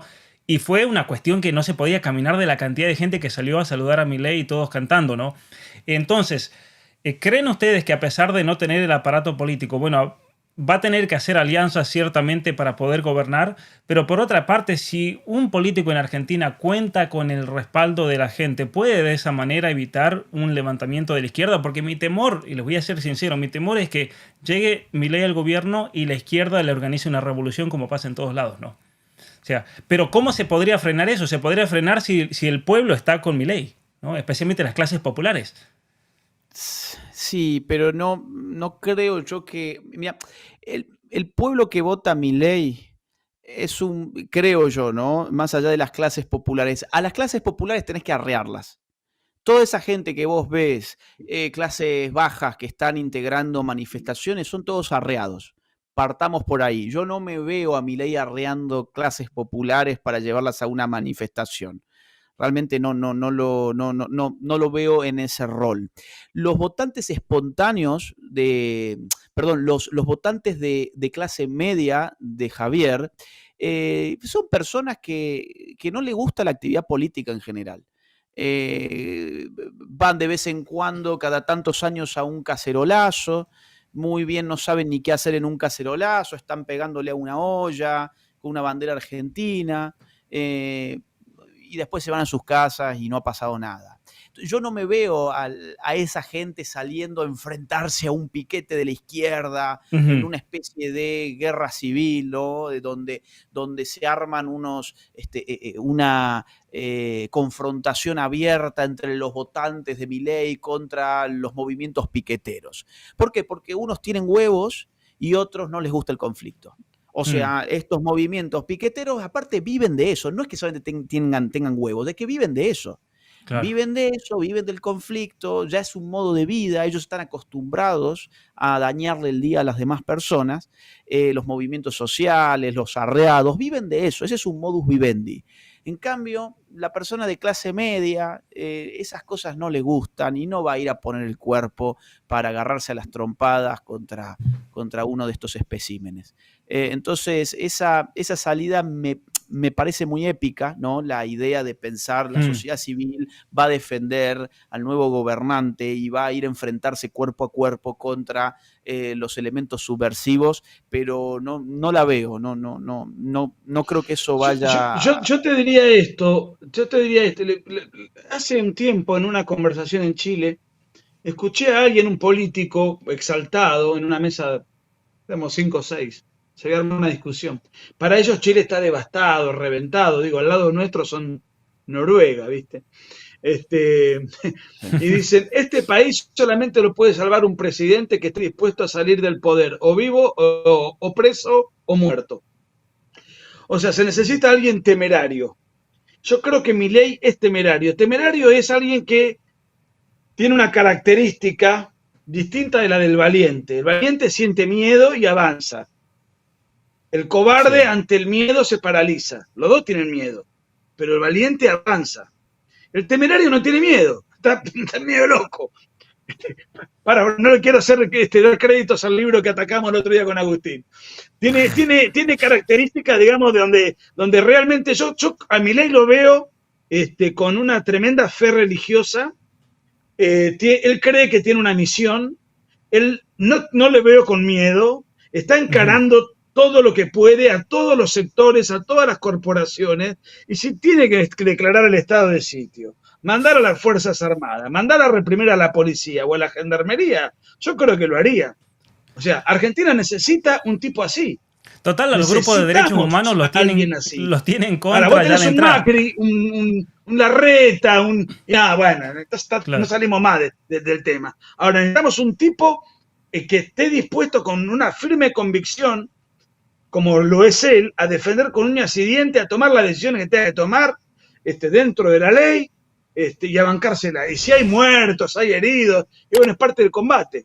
Dentro de la ley, no te digo hacer cosas que grupos paramilitares, pero si tenés que reprimir, porque además te avala la Constitución para reprimir, te avala el Código Penal, te avalan las leyes complementarias para reprimir los que están delinquiendo, simplemente cortar la calle es un delito, y meterlos presos, y si se resisten a la autoridad, tienen que padecer el rigor de la fuerza concreta de la autoridad que los va a encarcelar, detener y juzgar por sus múltiples irregularidades delictuales. Y bueno, hay que tener entonces un presidente con el temperamento suficiente. Milei, yo lo veo tomando esas decisiones. Me lo imagino. Pablito, yo Agustín, me tengo que retirar porque gracias son enormes. La 1 de la mañana acá y los vecinos me van a matar. Ya ayer los tuve hasta las 6 de la mañana con estos vivos. Ya es hora de que deje de hablar porque acá la gente duerme a esta hora. Así es. Así que gracias a vos por haberme invitado. Te mando un abrazo grande. Gracias a los más de 2.500 espectadores que tenemos. Y un abrazo también para Nico. Y bueno, nada, seguiremos hablando y viendo qué pasa hasta octubre. Así es. Y nos vemos en Miami igual, así que ahí conversaremos largo y tendido. Nos vemos en Miami, vamos a estar los tres, el día 9 de septiembre en Miami, en la Freedom Con. Con Miklos y Javier Villamor también. También, exactamente, freedomcon.us, ahí está toda la información. Un abrazo grande. Gracias, Agustín, que tengas buenas noches, un abrazo enorme, gracias enormes. Muy bien, seguimos con Nico un rato, no sé si podés, Nico. Pero me gustaría hablar algunos temas candentes que han quedado ahí sobre la mesa y sos la persona especial porque además me haces reír mucho. Me haces reír mucho. Gracias enormes a las 2.341 personas que están viendo el vivo. Tenemos a 1.479 me gustas. Tenemos que superar 2.341. Es decir, si estás mirando este vivo, dale me gusta, dale no me gusta, pero apretá lo que sea. Gracias a todos los que están con el superchat. Acá tenemos un comentario, nos deja un superchat Isaías desde México. Un saludo enorme. Rusarín es otro payaso. ¿Lo ubicás a Rusarín? Bueno, qué lástima que Agustín se fue porque Agustín... Te voy a contar una anécdota. Rusarín es un personaje medio socialista, tiene un canal de YouTube de izquierda, y cuando nosotros hicimos la gira, Nico, él organizó un evento paralelo para hacernos la competencia. A vos, a Miklos, a Agustín y a mí. Nosotros fuimos, ¿te acordás de ese lugar? Fuimos a uno de los lugares más pobres de la Ciudad de México, que fue una cantidad impresionante de gente. ¿Te acordás que salimos del aeropuerto? No, dentro de la Ciudad de México. Era Iztapalapa. A mí no me sale el nombre, pero bueno, si ahí que está Mirna viendo el vivo, que ponga el nombre del lugar, porque ella estuvo ahí y me enseñó a pronunciarlo. Pero bueno, la cuestión fue la siguiente. Fuimos al lugar más pobre, uno de los más pobres y peligrosos de la Ciudad de México. Resulta que Rusarín hizo un evento con otros dos izquierdistas para hacernos la competencia. Alquilaron el estadio Pepsi, el Pepsi de Ciudad de México, y fue una vergüenza total porque nuestro evento en la parte más pobre se llenó de gente. ¿Te acuerdas que fue una cosa impresionante? Estuvimos como 3 horas firmando libros, saludando a la gente. Fue una locura esa carpa gigante, ¿te acordás? Y en el evento de Rusarín, según me dijeron a mí, las fotos que me mandaron, no llegaron ni siquiera a 50 personas. Fue tan malo el resultado que ni siquiera lo pusieron en las redes sociales. O sea, habían hecho toda una propaganda. Llegó el evento y ninguno de los que hablaban en ese evento pusieron las fotos en las redes sociales porque fue una vergüenza. Se iba a ver un estadio vacío. Más allá de eso, Agustín, por eso qué lástima que se fue, porque él tiene una anécdota muy buena. Cuando tuvimos el congreso de la Iztapalapa, me indican acá. ¿Cómo? Iztapalapa, sí. Iztapalapa. Ahí mismo, Iztapalapa. Ixtapaluca. Bueno, este de aquí está mal escrito en realidad, pero sí, Iztapalapa. Pero resulta que Agustín nos contaba, qué lástima que se fue, pero voy a contar un poco la anécdota, espero no transformarla. Cuando tuvimos el Congreso de la Iberófera en Monterrey, Agustín se sube al avión en Ciudad de México, le toca al fondo, como siempre, nosotros viajamos con el pueblo, con la gente, no andamos pidiendo primera clase, y se lo encuentra a Rosarín, que estaba en primera clase, ¿no? En primera clase. Entonces resulta que Rosarín ha sacado un video. Obviamente que esto no es un canal de chisme ni nada, pero acá nos pregunta un seguidor y nos da una donación. Rosarín lo está criticando de incesto a Milei. Vos que lo conocés a Milei de mucho tiempo, hablás con él, café, le mandás un WhatsApp y te responde Milei. ¿Qué le decís al payaso este que lo está criticando de incesto? A ver, Javier tiene un vínculo especial trabajan juntos en todo este armado político y él deposita su confianza en su hermana, lo cual eh, eh, es común, muy común en la política apoyarse en la gente de tu máxima confianza. Por eso Néstor en Cristina y en su hijo, o Perón que se con Evita y después con Isabel, y así sucesivamente. Yo no digo que esté bien o que esté mal, digo, uno se rodea de lo más confiable que tiene. Y como Javier es soltero, estuvo de novio con una cantante famosa en Argentina durante mucho tiempo, o por lo menos un tiempo determinado. Y bueno, y su hermana hoy tiene un papel protagónico dentro de lo que es el espacio de la Libertad Avanza. Ahora, de ahí a sostener que tiene una relación incestuosa, y bueno, lo mismo pueden decir de vos, de mí. A ver, Claro, cualquier imbécil puede postear lo que quiera, claro. porque así son las redes sociales.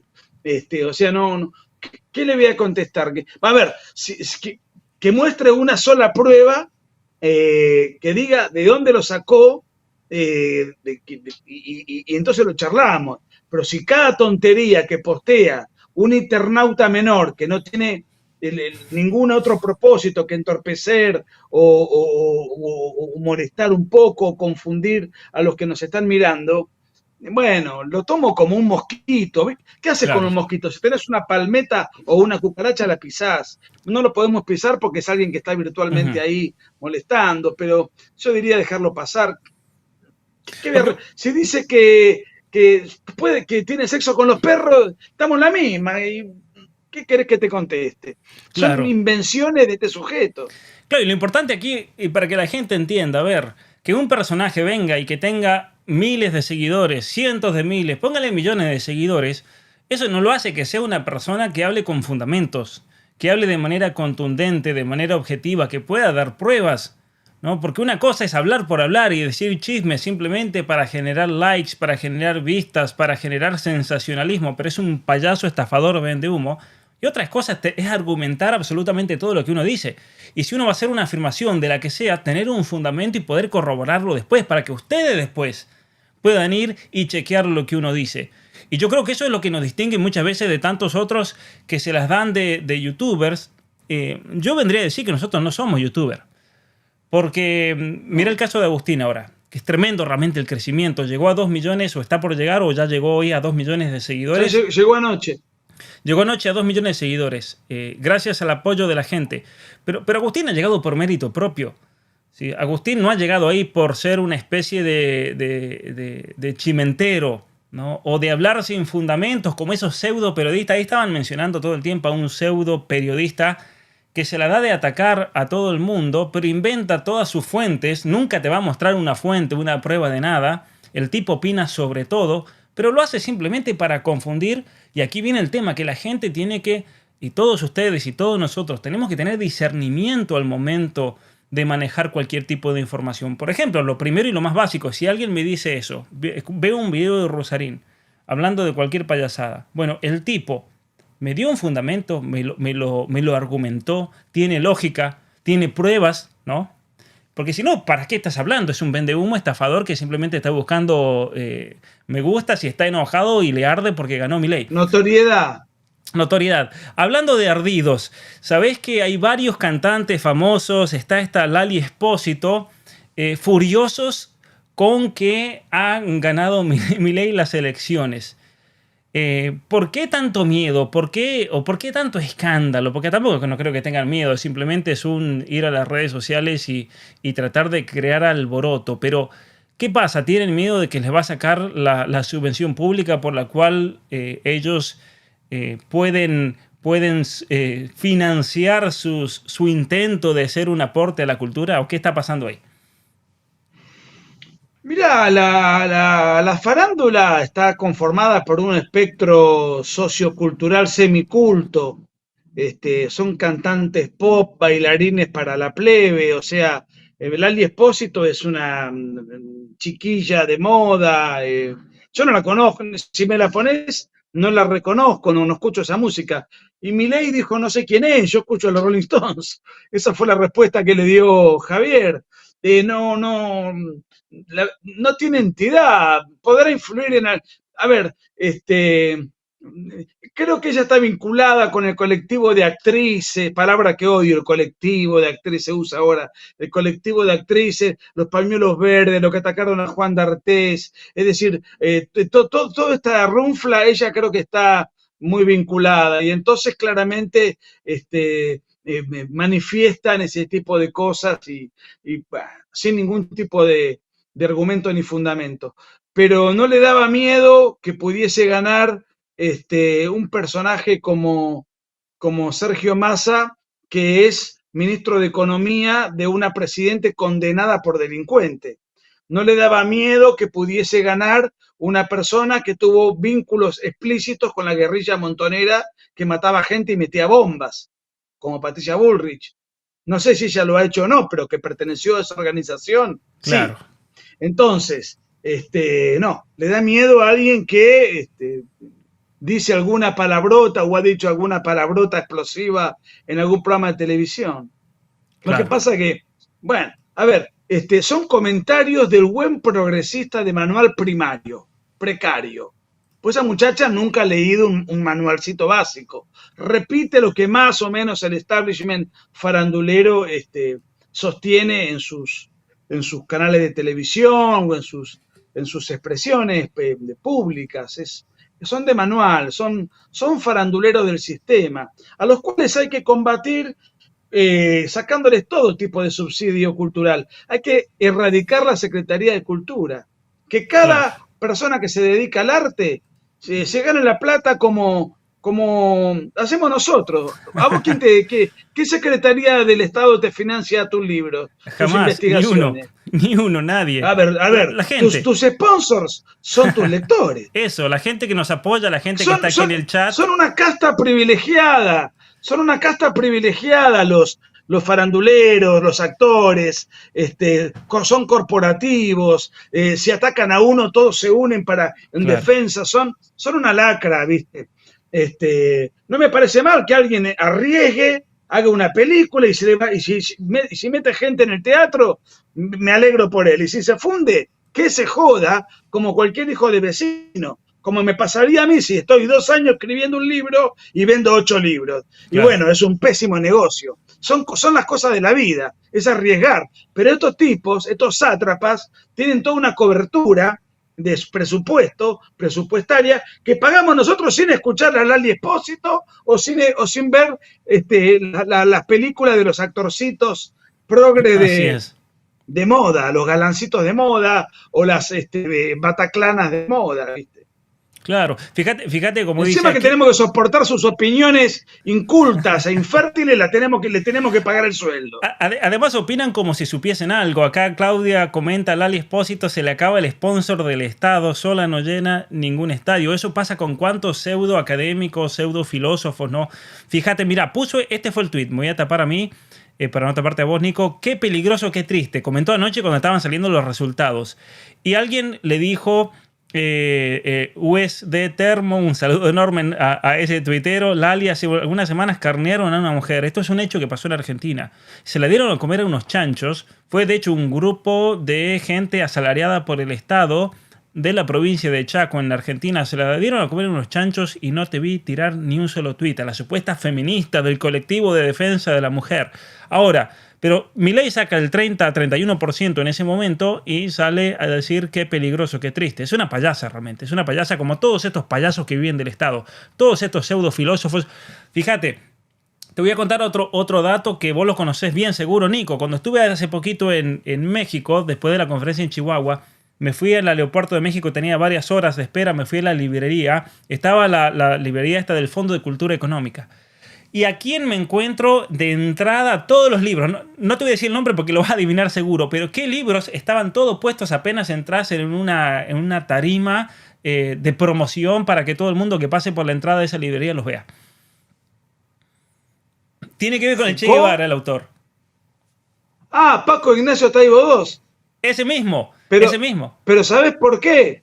Porque Paco Ignacio Taibo II es el director del Fondo de Cultura Económica. Así es. Entonces, ese es el problema con todos estos pseudointelectuales, que los tipos se consiguen un cargo del Estado y usan del aparato del Estado, en este caso de los impuestos del pueblo de México, para no solamente publicar sus propios libros, sino también para promocionarlos en estas librerías que son pagas por el Estado. Entonces, esta es una estafa realmente que se da en todo el ámbito de la cultura de izquierda.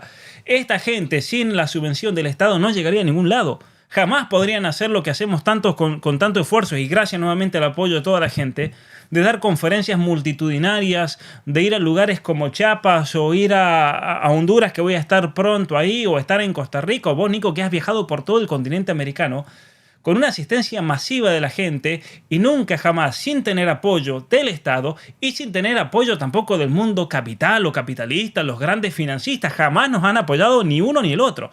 Nuestro apoyo, como decías, Nico, es la gente que nos quiere, que nos lee y que valora el trabajo que estamos haciendo. Y entre la gente que nos lee, también vale la pena aclararlo, tenemos a intelectuales, tenemos a profesores universitarios, tenemos a médicos, a profesionales, tenemos a taxistas, tenemos a amas de casa, tenemos a gente que limpia casas, tenemos a fisioterapeutas, tenemos a gente de absolutamente todos los estratos sociales, porque es un trabajo y yo me enorgullezco y es algo que lo he visto con Agustín, en tu caso, con Miklos.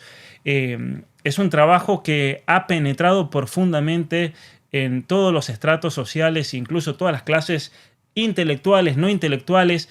Hace poquito, y lo contaba en un vivo hace unos meses, hace 3 o 4 meses, un albañil de Argentina, Nico, me mandó una foto de su casa, un rancho en Argentina, con una estantería y con los primeros libros para llenar esa biblioteca. Estaban los 2 míos.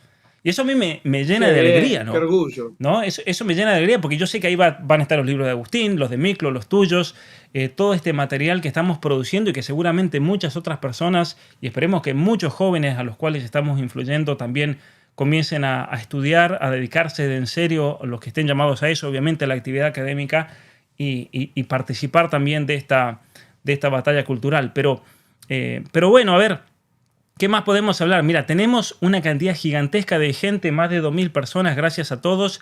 Una pregunta que te iba a hacer, Nico. Muchos la presentan a Bullrich como la representante de la derecha dentro de Juntos por el Cambio. Más allá de si es realmente de derecha o no, podemos hablar de eso también. Pero va a ser una batalla derecha contra derecha entonces en las elecciones, potencialmente, si llegan al balotaje Milei contra Bullrich. ¿Cómo se irá a definir eso, no?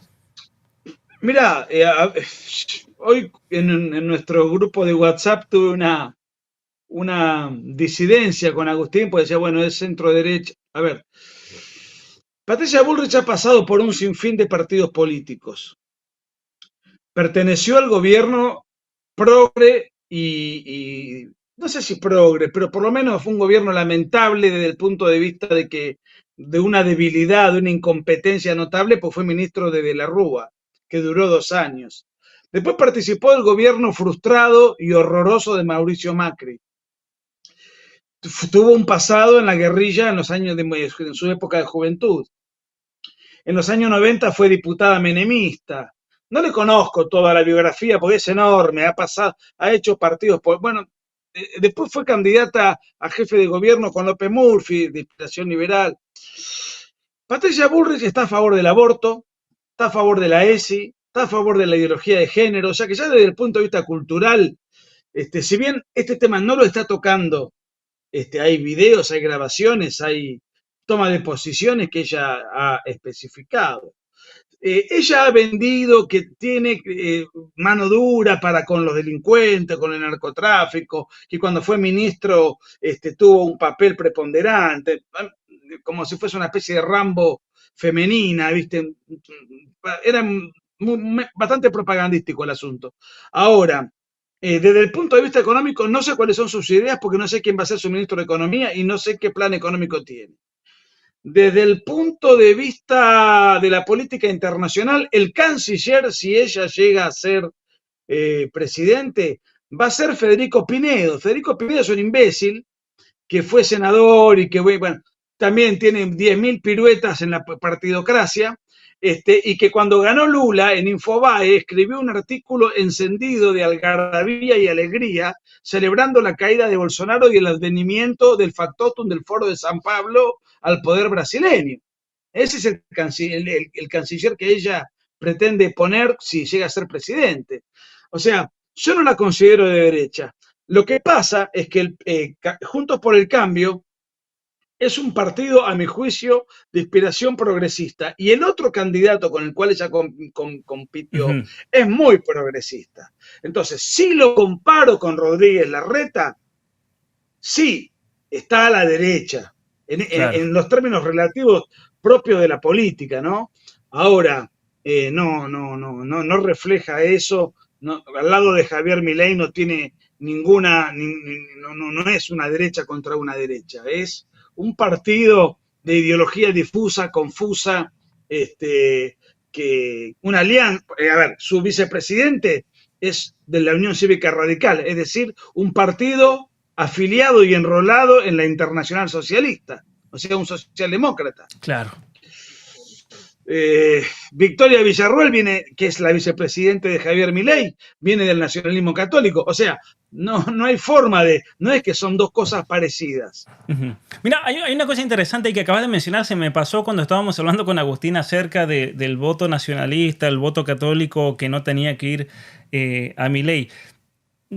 Estuvo muy bueno realmente lo que aclaró Agustín como principio de qué se busca en un político que es en el campo de la política, pero está el hecho también de que Victoria Villarruel es nacionalista católica de tradición y es una persona, yo creo, irreprochable incluso en su vida, ¿no es cierto? Y en sus valores y en su lucha por las víctimas de la guerrilla y demás. O sea, tenemos una persona, a ver, si no te gusta Milei, yo puedo entender que a alguien no le gusta porque le parezca que es medio loco o lo que sea, pero tenés a Victoria, ¿no? ¿No es cierto? O sea, a mí me parece más claro, cuando del otro lado tenés un personaje como Larreta, que es lo más cercano al demonio en la República Argentina, lo tenés a Massa, la tenés a Bullrich con todo ese pasado y esa nebulosa que uno no sabe realmente qué piensa, sin ni siquiera un plan concreto. Para mí me parecía bastante claro que no era muy difícil de discernir entre todos estos personajes, ¿no es cierto? No, yo creo que, a ver, ahora estamos en un signo de interrogación, porque, digamos, ganó Milei es el gran triunfador, es la sorpresa, es el tipo que va pues seguramente a redoblar sus energías porque le debe estar eufórico él y toda su gente y sus militantes porque han dado un gol de arco a arco inesperado y han tenido un triunfo que ni el más optimista de los mileístas o de los periodistas o de quien fuere podía vaticinar semejante cosa, nadie la vaticinó. Y esto va a darle un impulso muy potente. Yo creo que es el hombre que va a ser presidente. Pero la pregunta es, ¿contra quién va a competir Javier Milei? ¿Contra quién va a polarizar? ¿Quién va a ser? Porque en octubre se va a dirimir quién es el primero y el segundo, y esos dos van a ir luego a un balotaje. O sea, son varios los trámites, ¿no? Para llegar a la Casa Rosada. Salvo que uno gane escandalosamente respecto del otro, entonces gane en la próxima. Pero eso pareciera difícil. Claro. Yo creo, por razones que tienen que ver con que el gobierno está muy caído, muy golpeado, y que además va a pagar el costo político del desbarajuste económico, que ya se está mostrando. Hoy fue un día de enorme volatilidad en los mercados y con un dólar que subió 100 pesos en un día. Ayer valía 600 y vale 700. ¿Y cómo va a llegar a octubre ese tipo, Sergio Massa? En silla de ruedas va a llegar. Entonces, yo creo que Milei va a competir finalmente con Patricia Bullrich y le va a terminar ganando, porque yo conozco mucha gente que votó por Patricia Bullrich y que es mileísta. ¿Y por qué votó por Patricia Bullrich? Para que no gane Larreta, que es muy progre. Entonces, daba por sentado que Milei no iba a ser presidente. Daba por sentado que Milei no tenía el caudal suficiente de voto. Entonces dijo, bueno, visto y considerando que Juntos por el Cambio va a salir el próximo presidente, prefiero que sea Patricia Bullrich, aunque yo no la vote, pero en las primarias la voy a votar para sacarnos de encima el peligro progresista que encarna Larreta. Y en las generales voy a votar por Milei. Pero decenas de personas me han hecho ese comentario. Ahora van a votar a Milei con la pretensión de que sea presidente. Entonces yo creo que va a haber un éxodo de votos de Patricia. Y no me queda tan claro de los que sacó Larreta cuántos va a capturar Patricia. Después hay otro tema, que es, hubo un 30% de abstención, que es alto. Y a mí me da la impresión de que el tipo que se abstiene de ir es porque le importa poco el asunto. Está medio podrido, cansado, no confía. Pero de repente aparece un tipo que te dice, rompan todo, voy a sacar la motosierra, a meter una bomba en el Banco Central. O sea, ese tipo está más cercano al hartazgo, a la apatía y al desprecio por la clase política que a otra cosa. Y entonces está más cercano de Javier. Claro. Y además el argentino es exitista y triunfalista. Le gusta apostar al ganador. Y ganó Milei. Es el gran ganador. Entonces yo creo que Milei tiene todas las posibilidades como para erigirse en el nuevo presidente. No es una expresión de deseos que yo tengo. Es lo que veo objetivamente. Y es verdad lo que decís, que al argentino le gusta apostar por ganar, lo cual es una gran falencia. Pensemos en el fútbol. Argentina, incluso a nivel selección nacional, nunca tuvo un proyecto, salvo el caso de Pekerman, y fue criticado fuertemente por eso, porque el tipo tuvo un plan a 20 años, a 25 años. El Mundial del 2022, para la gente que no sepa, lo ganamos gracias a Pekerman, que hizo todo un programa ya por principio del año 2000. Y una de sus últimas camadas fue la que ganó el Mundial del 2023. Pero al argentino le gusta lo inmediato. O sea, ¿para qué vamos a preparar un equipo que va a ganar en 2 o 3 mundiales, como hacen los alemanes, que planean a futuro, si queremos ganar el Mundial de ahora? Ahora, en este caso le puede favorecer a Milei ese espíritu triunfalista, ¿no? Porque van a decir, a ver, mira, te voy a mostrar aquí, vamos a mostrar en pantalla para que se entienda bien. Patricia Bullrich sacó el 16%, Larreta sacó el 11%. Acá no aparece cuánto ganó Massa, pero Massa sacó como el 20% y de repente Milei solo sacó el 30%. O sea, le ganó incluso a todos los otros juntos, ¿no? Vos fijate que Patricia tiene que duplicar su caudal de votos sin que Milei gane uno, para recién empatar con Milei. Claro, mirá lo que es muy lejos. O sea, está bien, el voto de Larreta forma el mismo espacio, pero tiene que capitalizarlo. Sí. No necesariamente, tiene que capitalizarlo eso. Y después aparecen los indecisos y aparecen... Claro. O sea, esto va, durante la marcha de la semana vamos a ver cómo se acomoda. Yo lo que te diría es, el próximo presidente va a ser o Milei o Bullrich. Claro. Descarto por completo que sea Massa. Pero cuando digo Milei o Bullrich, lo digo en ese orden de posibilidades. El que más posibilidades tiene es Milei. Así es. Luego Bullrich. En segundo lugar, según cómo se muevan las piezas, según las cosas que pasen, según una serie de variables que no conocemos cómo van a ser estos 2 meses. Claro. Porque yo tengo casi la seguridad de que Milei va a ser motivo de un acoso furibundo de parte del establishment de los medios. Van a hacer campaña del miedo. ¿Cómo va a gobernar si no tiene gente? O sea, van a sacudirle con toda la artillería pesada. O sea que Milei, bueno, hasta ahora lo han hecho sin éxito, pero lo han hecho en el afán de bajarle el caudal electoral. Ahora lo van a hacer en el afán de que no sea presidente, casi con desesperación. Claro. O sea que van a aumentar la intensidad de la agresividad para con él. Claro, claro. Vamos a ver eso si repercute o no repercute.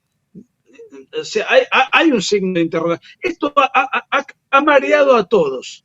Creo que a los triunfadores y a los perdedores. La diferencia es el estado anímico. El triunfador dice, bueno, ahora vamos por todo. Ahora vamos a la recta final. Y el perdedor estará todavía groggy de las trompadas que se comió anoche.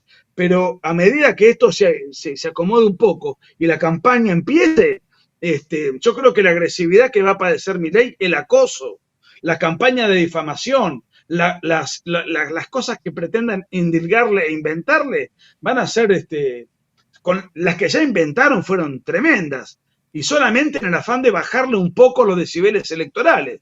Ahora es en el afán desesperado de que no llegue a Casa Rosada, porque la cantidad de intereses que él piensa tocar son tremendos.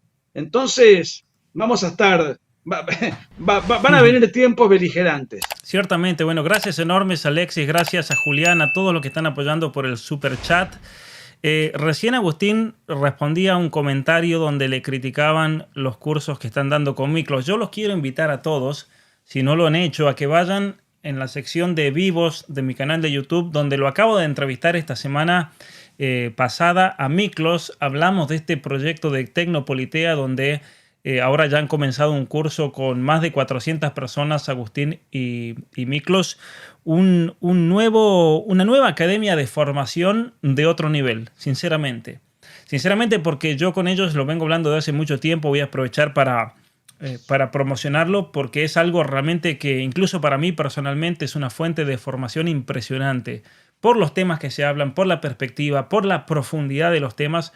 No lo van a encontrar sinceramente en ninguna universidad, si no, no tendría obviamente razón de ser. ¿Para qué vamos a hacer algo que se repita? Y el trabajo que han comenzado es realmente loable, porque ahí se está dando una verdadera batalla cultural desde las usinas del pensamiento, donde esta academia obviamente yo creo que va a ser una usina del pensamiento con mucha influencia en el mundo de habla hispana, y esperemos que tarde o temprano termine replicándose en todo el mundo. Así que los invito a ver Pablo, ese video. Sí. Vos me dijiste, por ahí te escuché mal, dijiste que alguien estaba criticando la academia. ¿Qué crítica le hacía? Decía que en cualquier momento van a terminar dando cursos sobre OVNI o no sé qué cosa así. Así que Agustín le hizo una muy buena respuesta ahí al respecto de la cantidad. Además, tremendo curso que están dando sobre la tecnología y política, que eso no existe en ningún lado realmente. Y la confluencia entre tecnología y política, y cómo la tecnología termina obviamente influyendo en las estructuras políticas de la actualidad. Un curso totalmente innovador realmente. Así que bueno, más que nada por eso quería aprovechar para que vayan a ver ese vivo, que es imperdible. Solamente es media hora, creo que hablamos con Miklos en esta misma semana. Ahí pueden ver más. Aquí pregunta Miss M si Nicolás impartirá algún curso en un futuro. Yo creo que sí, ciertamente. Yo también. Sí, ya todos. me invitaron. Vamos a estar. Perfecto. El gran historiador del grupo, el revisionista del grupo. Mira, hablando de revisionismo y de nacionalismo católico, hemos hablado de tantas cosas. Alguien ahí en el chat hizo una pregunta bastante interesante. A ver, la vamos a buscar porque son miles y miles de comentarios. Nicolás Domene pregunta: Pablo, ¿qué diría Castellani hoy de la Argentina? Pero había otro, Gabriel, aquí está. Pregúntale a Márquez por Leonardo Castellani. ¿Has leído a Castellani, Nico? No he leído a Leonardo Castellani. Sé que tiene una pluma extraordinaria, y el que ha reeditado los libros y los ha vuelto a poner al servicio del lector ha sido Juan Manuel de Prada, que sí. no lo conocía y logró reeditarlos en Argentina y llevarlos también a España. Pero no he tenido el gusto. Lo que pasa que tengo entendido que el estilo de Castellani, que tenía una pluma genial, era medio novelístico. Claro. Y yo soy tengo una mentalidad tan realista que yo me apego mucho al ensayo. Me cuesta mucho leer una novela, una poesía, un libro de aforismos, un Claro, cuento, mirar una película, o sea, me reconozco como alguien discapacitado para la fantasía, por más que haya obras magníficas y extraordinarias que me esté perdiendo, ¿no? Pero claro. tengo como la necesidad de estar constantemente leyendo cosas verídicas que luego el autor tendrá su enfoque que uno puede compartir o no, pero me interesan las citas, me interesa la fuente a pie de página, o sea, tengo una mentalidad tremendamente realista y mis lecturas en su inmensa mayoría pasan por ahí. Me Claro. cuesta mucho trabajo leer otro género, lo cual Ujú, habla mal de ujú. mí, porque habla de cierta cerrazón en ese sentido, ¿no? Así es, así. Bueno, cada uno obviamente tiene sus gustos literarios. A mí me gusta mucho leer a Castellani. Es verdad que tiene gran cantidad de novelas, de cuentos policiales, de poesías. Incluso es una persona realmente de una pluma vastísima en cuanto a los géneros literarios que ha tratado. Obviamente que al ser teólogo y experto en Sagradas Escrituras tiene muchos comentarios a la Biblia, tiene muchos comentarios teológicos, libros teológicos, pero tiene muchos también. Hay uno que se llama La Reforma de la Enseñanza, muy buena, tiene muchas críticas a cuestiones políticas, artículos periodísticos que salían en... ¿Te acordás la revista Cabildo? Eh, Sí, claro. hay- Yo tengo durante 20 años la coleccioné.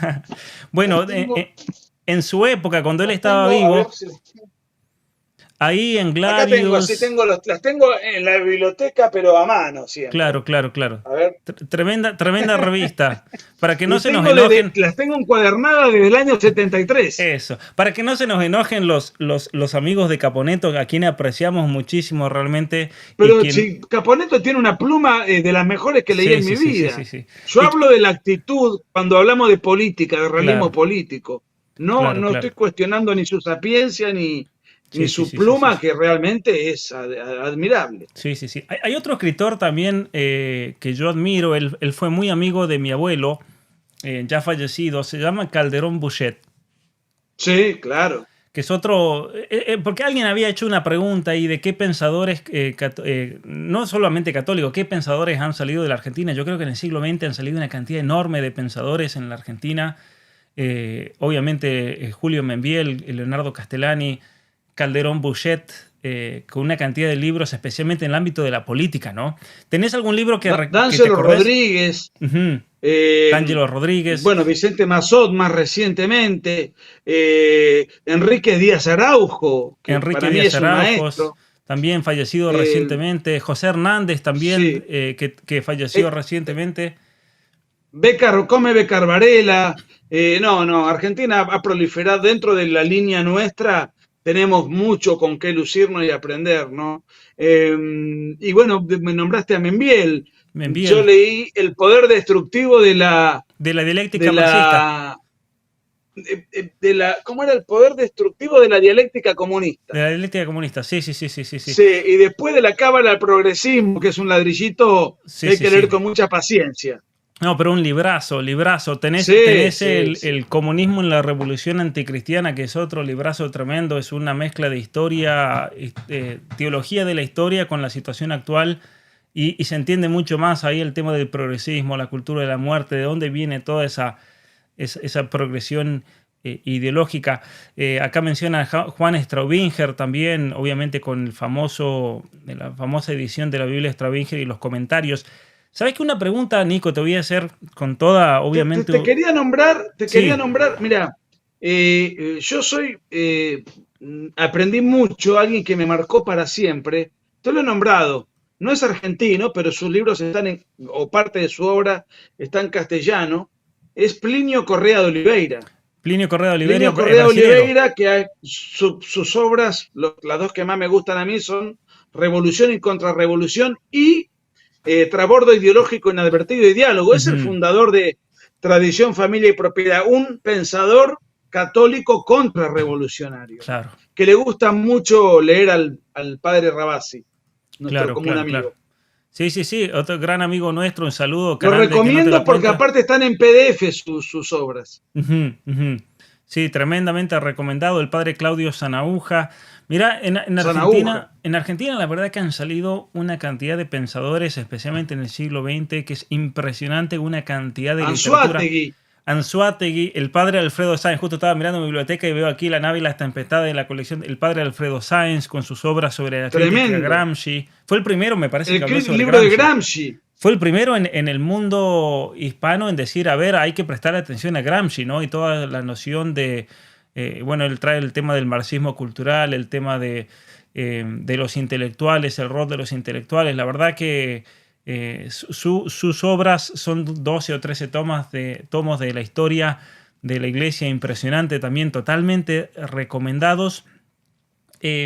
Mira, Nico, una pregunta que a mí me hace mucha gente cuando voy a todos lados. Esto me ha pasado en todos lados, seguramente te ha pasado a vos, pero me gustaría escuchar tu respuesta con toda, obviamente, humildad, porque nosotros sabemos que somos herederos, ¿no es cierto?, de toda una tradición intelectual en la Argentina que nos ha marcado mucho de una manera u otra.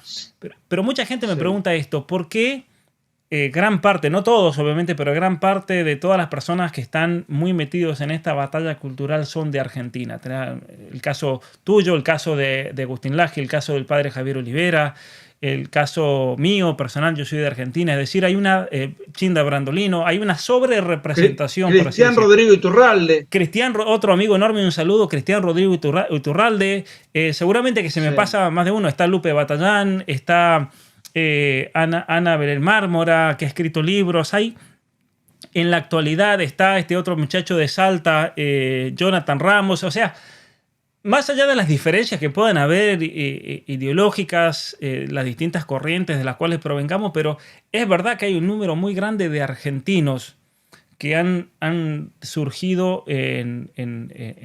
está el doctor Jorge Escala, para nombrarte gente que todavía está en vida, Vicente Mazot, tanta otra gente que seguramente se me está pasando, Pablo Yurman en Rosario, profesor de la Universidad de Rosario, que ha escrito algunos libros interesantes también, Marcelo Gullo. Carlos Manuel Acuña, bueno, ya se murió, pero, o sea, todo, José Hernández que acaba de fallecer, o sea, una generación enorme de gente que somos contemporáneos, hemos vivido.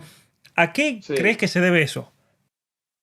Bueno, por un lado, a que yo no sé cuáles fueron los orígenes de toda esta línea del nacionalismo católico que forjó desde la década del 30 en adelante, cuando estaban los hermanos Irasusta, Gálvez, todo ese revisionismo que surge, abrió las puertas a un paradigma, y luego vinieron los herederos y fueron una escuela tremenda en la década del 70, con Jordán Bruno Yenta, con Saqueri. Bueno, muchos todavía están vivos, pero claro. Así empezaron, siendo muy jóvenes, en una época beligerante donde Argentina vivió una guerra civil, y dentro de esa guerra civil estaba la guerra cultural también mandada, y algunos de esos pensadores fueron asesinados por la guerrilla. Claro. Los dos que nombré, por ejemplo. Bueno, ¿no? claro, Carlos Saqueri yo y creo Jordán. que esa herencia pervive, y casualmente yo te diría que hay tres lugares donde esos pensadores se afincaron. En Mendoza, no sé por qué, desconozco la historia, pero en Mendoza surgieron muchos. Por la universidad, Díaz Nico. Araujo, creo que Calderón Bouget también. De ahí sale mi abuelo. Es por la universidad. Porque la universidad me parece aglutinó a todos estos pensadores que daban clases, ¿no? Me parece, claro. A mí. Aparte que además, a ver, Mendoza y alrededor de Mendoza tenés a San Juan, tenés a San Luis, son sociedades también muy conservadoras, tradicionales dentro de la Argentina, ¿no? De hecho, ahí claro, el kirchnerismo no ha ganado. Nunca, me parece, nunca ha ganado. Y el otro lugar que tiene una muy fuerte carga de toda esta corriente de pensamiento, que es Buenos Aires, cerca de la ciudad de Buenos Aires, es Bellavista. Claro, Bellavista. Sí, Bellavista también. Y yo te diría que Paraná es otro, que hay además, así es. Creo que un seminario bastante conservador, donde hay gente muy sólida, se hacen congresos de filosofía, de teología, de revisionismo histórico, de antropología cristiana. O sea, hay mucho de eso. Entonces yo creo que de alguna manera nosotros, más allá de que podemos venir a lo mejor de origen, de lugares no necesariamente iguales, pero nos hemos aglutinado y alimentado de todos esa corriente de opinión que nos ha influido y permeado. Claro, Y por claro. otro lado, creo que como la influencia europea que tiene Argentina, que es muy fuerte, hace que Argentina sea el primer país agredido desde el punto de vista de lo que conocemos como la revolución cultural. Claro. Entonces surge naturalmente la reacción cultural. ¿Y en dónde nos apoyamos para argumentar mejor, para tener más herramientas? En estos pensadores. Por ejemplo, no sé, pienso yo cuando hice el libro negro de la nueva izquierda con Agustín. Hmm. Imposible no buscar el libro de Díaz Araujo, La Revolución de la Nada, y ahí sacar un montón de cosas y argumentos, entre otras cosas, ¿no? Pero decir, es imposible no apoyarse en toda la gente que nos ha dejado un gran legado. Desconozco si el grueso de los libros de estos pensadores están al alcance de la mano el día de hoy. Claro. No sé cuántas librerías especializadas en estos temas quedan en pie, pero son un tesoro preciosísimo que tenemos que conservar y es nuestra responsabilidad continuar ese legado en la medida de lo posible, porque Claro. la altura y el nivel que tenían estos tipos era No, realmente es impresionante. enorme, ¿no? Y bueno, Impresionante. nosotros hacemos lo que podemos, Sí, sí, sí. pero sí, han sido grandes maestros, Y yo creo indudablemente. que los Yo estoy muy argentinos, agradecido por el sí, magisterio que nos brindaron, ¿no? ciertamente, Olmedo, qué sé yo, hay muchos tipos. Víctor Ordóñez, claro.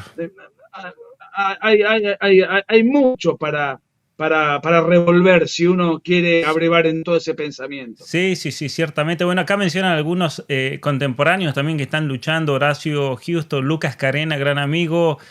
Patricio Lons, también hispanista. Daniel Laza, profesor de filosofía en Pablo Córdoba. Dávoli, Pablo Pablo Dávoli, que ha Dávoli, trabajado mucho con Lucas Carena. otro grande, gran amigo de Rosario también. O sea, hay mucha gente en distintos niveles, algunos más internacionales que otros, pero es todo obviamente una herencia. Fíjate que mencionabas Paraná. Te voy a contar una anécdota. En Paraná yo tenía una de las conferencias más impresionantes que he tenido en mi vida. En cuanto al público, porque hemos tenido conferencias gigantescas. ¿Te acordás, Nico, en Chiapas, que eran 5.000 personas en un estadio llenísimo? Nos pasó en Mexicali, nos pasó en Guadalajara. En México hemos tenido audiencias de incluso de hasta 6.000 personas. Yo me acuerdo en León, Guanajuato, multitudinarias. Pero a mí me pasó una cosa muy especial en Paraná, porque en Paraná tuve una audiencia gigantesca. Jugaba Argentina contra Colombia en la Copa América. Me dijeron no va a ir nadie, pero era el único día que yo tenía disponible para poder ir. Viajé y me sorprendió que estaba lleno de jóvenes. Pero lleno, lleno. Era impresionante, jóvenes sentados. Viste cuando tenés que meter gente en el escenario porque no entran los jóvenes, chicos, adolescentes, llenísimo. Pero lo curioso de esto, porque en muchos lugares hemos tenido adolescentes y jóvenes, lo curioso de esto es que todos estos jóvenes que estaban ese día en esa conferencia tenían un nivel impresionante, un nivel increíble cultural. Por eso mismo que decías, porque son jóvenes que han mamado toda una cultura intelectual de sus padres los mamaron de sus abuelos, tenés toda una tradición que también tiene una relación con el seminario de Paraná, el padre Sáenz, con tantos gigantes que estuvieron ahí, Monseñor Tortolo en los 70, y un grupo de padres, de jóvenes, de laicos que en su momento, cuando eran jóvenes, que yo conozco a varios de ellos, se plantearon qué vamos a hacer cuando tengamos hijos, cuando eran jovencitos. Y ellos dijeron, hagamos una escuela. Y fundaron el Madero, ¿no? Entonces, para todos los que nos estén escuchando de Argentina, especialmente de Entre Ríos, de Paraná, recordarán el Madero, fundan el Madero para formar a sus hijos.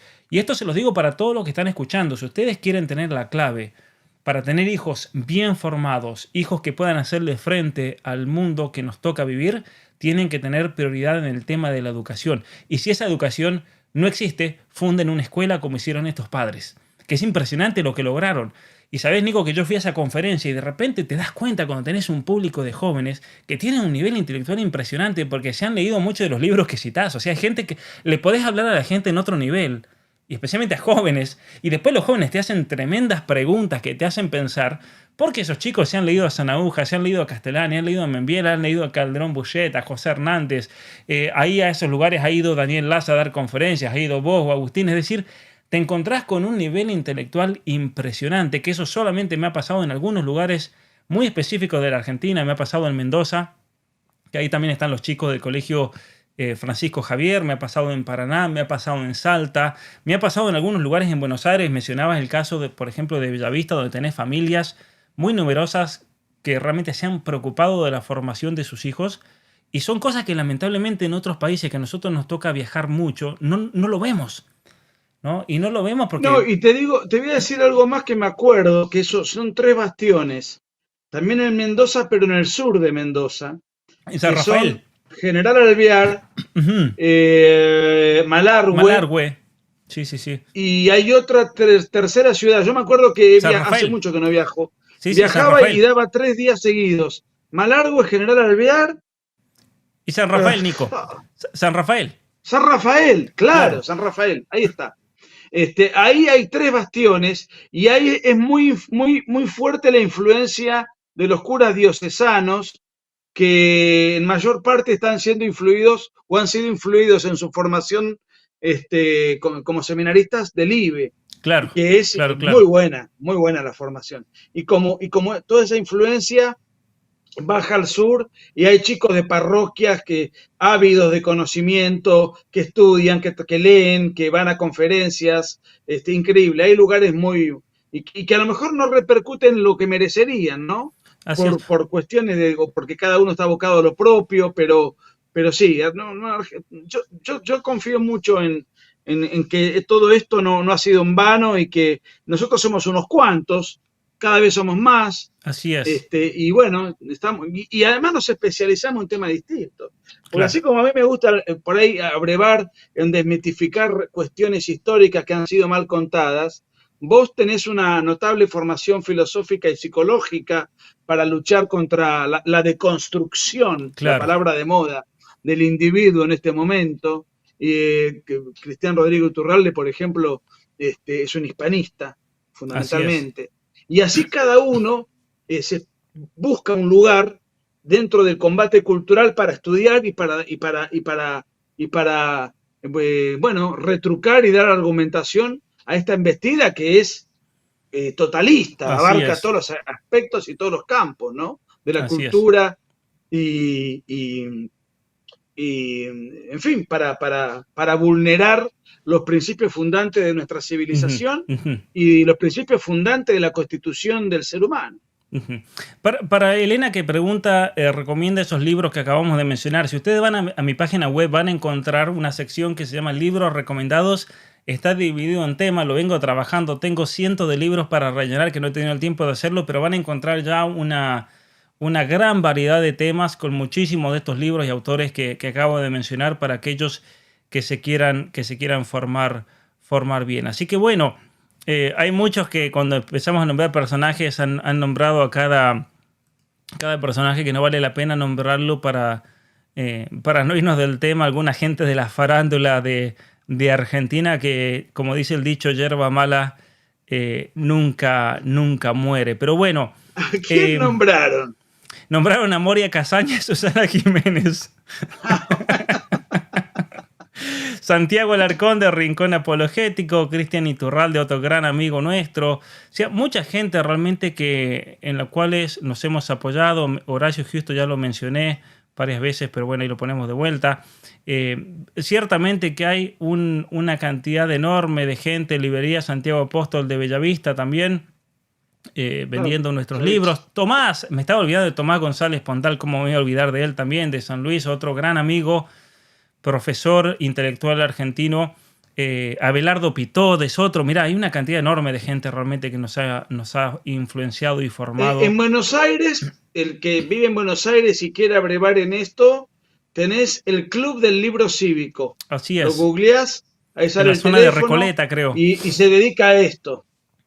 A Hay todos otras estos libros. librerías también, pero esa es una librería amiga. Sí, sí, sí. Y allá en Mendoza hay una librería que se llama El Ángel o algo así, cualquier cosa, el que quiera esté interesado en Mendoza capital. Yo fui el otros días, pasé por ahí saliendo del aeropuerto y me encontré con un gran amigo, Pablo también se llama el que atiende, con una cantidad de libros espectaculares. Me vine con una valija llena de libros, Nico. Libros pero impresionantes, libros de la lógica de Maritain, libros de Calderón Bouchet, del padre Sáenz, me traje libros, algún que otro clásico, libros espectaculares, me encontré mis libros, también estaban viniendo ahí, el libro tuyo, La Batalla Cultural, Generación Idiota, están todos ahí, así que un saludo enorme a la librería de de allá de Mendoza. Así que los que quieran libros buenos en Argentina hay donde encontrarlos, solamente hay que realmente ponerse a hurgar. Bueno, yo creo que tenemos que ir terminando, Nico, porque vamos a llegar a las 2 horas y se nos va a cortar esta transmisión. Pero mira, en este momento, a pesar de llevar casi 2 horas, tenemos 1.300 personas conectadas. Agustín me parece que ya se nos durmió, tenía que descansar. El padre Javier acá dice, tiene mucha bibliografía recomendada en su página también, así que un saludo enorme a todos los que están conectados desde tantas partes del mundo. Realmente a veces hay gente que me dice, antes de prender Netflix prefiero que ustedes se pongan a hablar y de paso aprendemos algo. Y bueno, y nosotros que somos grandes amigos también, a mí me gusta ponerme a conversar con vos, con Agustín, con Miklos, con Cristian, con todos los grandes amigos, el padre Javier. Realmente que es un placer. Nada mejor que vernos en persona, pero bueno, por la distancia a veces nos tenemos que conectar de manera virtual.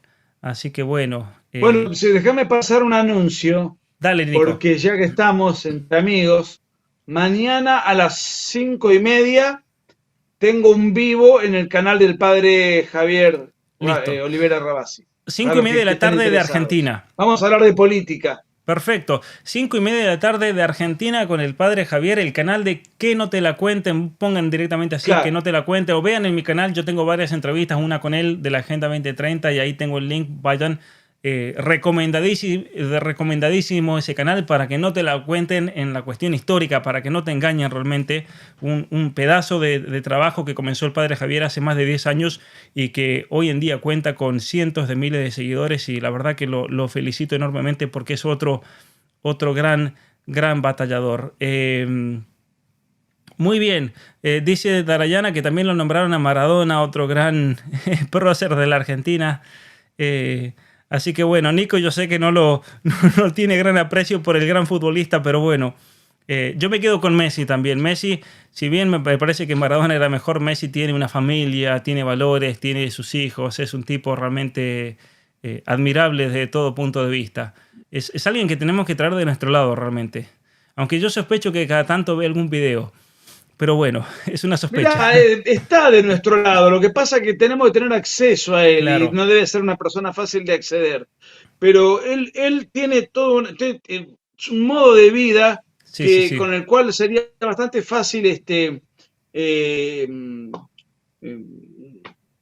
atraerlo, claro. Porque no veo nada en él que sea ajeno a lo que nosotros pretendemos. Claro. A mí, estaría de acuerdo totalmente con lo que hablamos. Es un héroe positivo, es un ídolo positivo. Porque forja, porque incita e invita a los chicos a esforzarse, a ser disciplinados, a hacer deporte, a dar el máximo lo propio, a no ser tramposos, a ser buenos compañeros.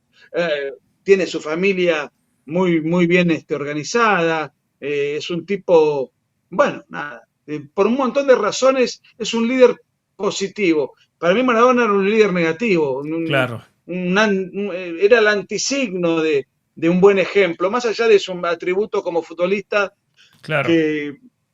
que los tuvo, no hay duda, por algo fue el número uno del mundo en su momento, pero bueno, despilfarró, murió como vivió, siempre digo. Sí, lamentablemente, ¿no? Lamentablemente.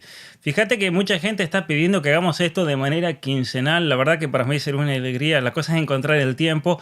Pero nos vamos a ver en Miami. Y en Miami yo les prometo, en algún momento, Nico, con Agustín y Miklos y Javier Villamor, largamos un vivo ahí, nos conectamos aunque sea un ratito. Todos desde la misma cámara. Algo vamos a hacer. Así que bueno. Gracias enormes a todos por el apoyo. Nico, se nos acaba, en cualquier momento se nos cierra, así que antes de que se nos cierre, simplemente saludos enormes a todos. Gracias a vos, Nico, gracias Agustín por esta tremenda conversación y obviamente, bueno, nos vamos a estar viendo pronto y desearle lo mejor a nuestra querida Argentina. Gracias, Paul, por el diálogo y a todos los que estuvieron constantemente apoyándonos. Muchos cariños. Así es. Bueno, gracias a todos. Nos vemos las próximas. Denle me gusta, compartan. Los invito también a suscribirse a mi canal de Patreon. Les voy a tirar una primicia. En mi canal de Patreon vamos a empezar con una serie de actividades increíbles de muy bajo costo, de una oportunidad enorme para que ustedes se formen. Especialmente vamos a tener un club de lectura, vamos a tener cursos semanales con simplemente estar registrados a Patreon con un costo muy bajo. Dentro de poco vamos a anunciar las distintas ofertas y anunciar todo lo que le vamos a estar dando, pero los invito también a que apoyen nuestro trabajo de esa manera, porque como yo decía al principio, no tenemos absolutamente nadie que subvencione nuestro trabajo, y el día que Milei llegue a la presidencia tampoco vamos a aceptar que realmente nos subvencionen, porque la gente debe ganarse la vida de manera honesta, y el que nos quiera apoyar, que lo haga por amor a la verdad. Así que bueno, gracias enormes y hasta la próxima. Chao, Nico.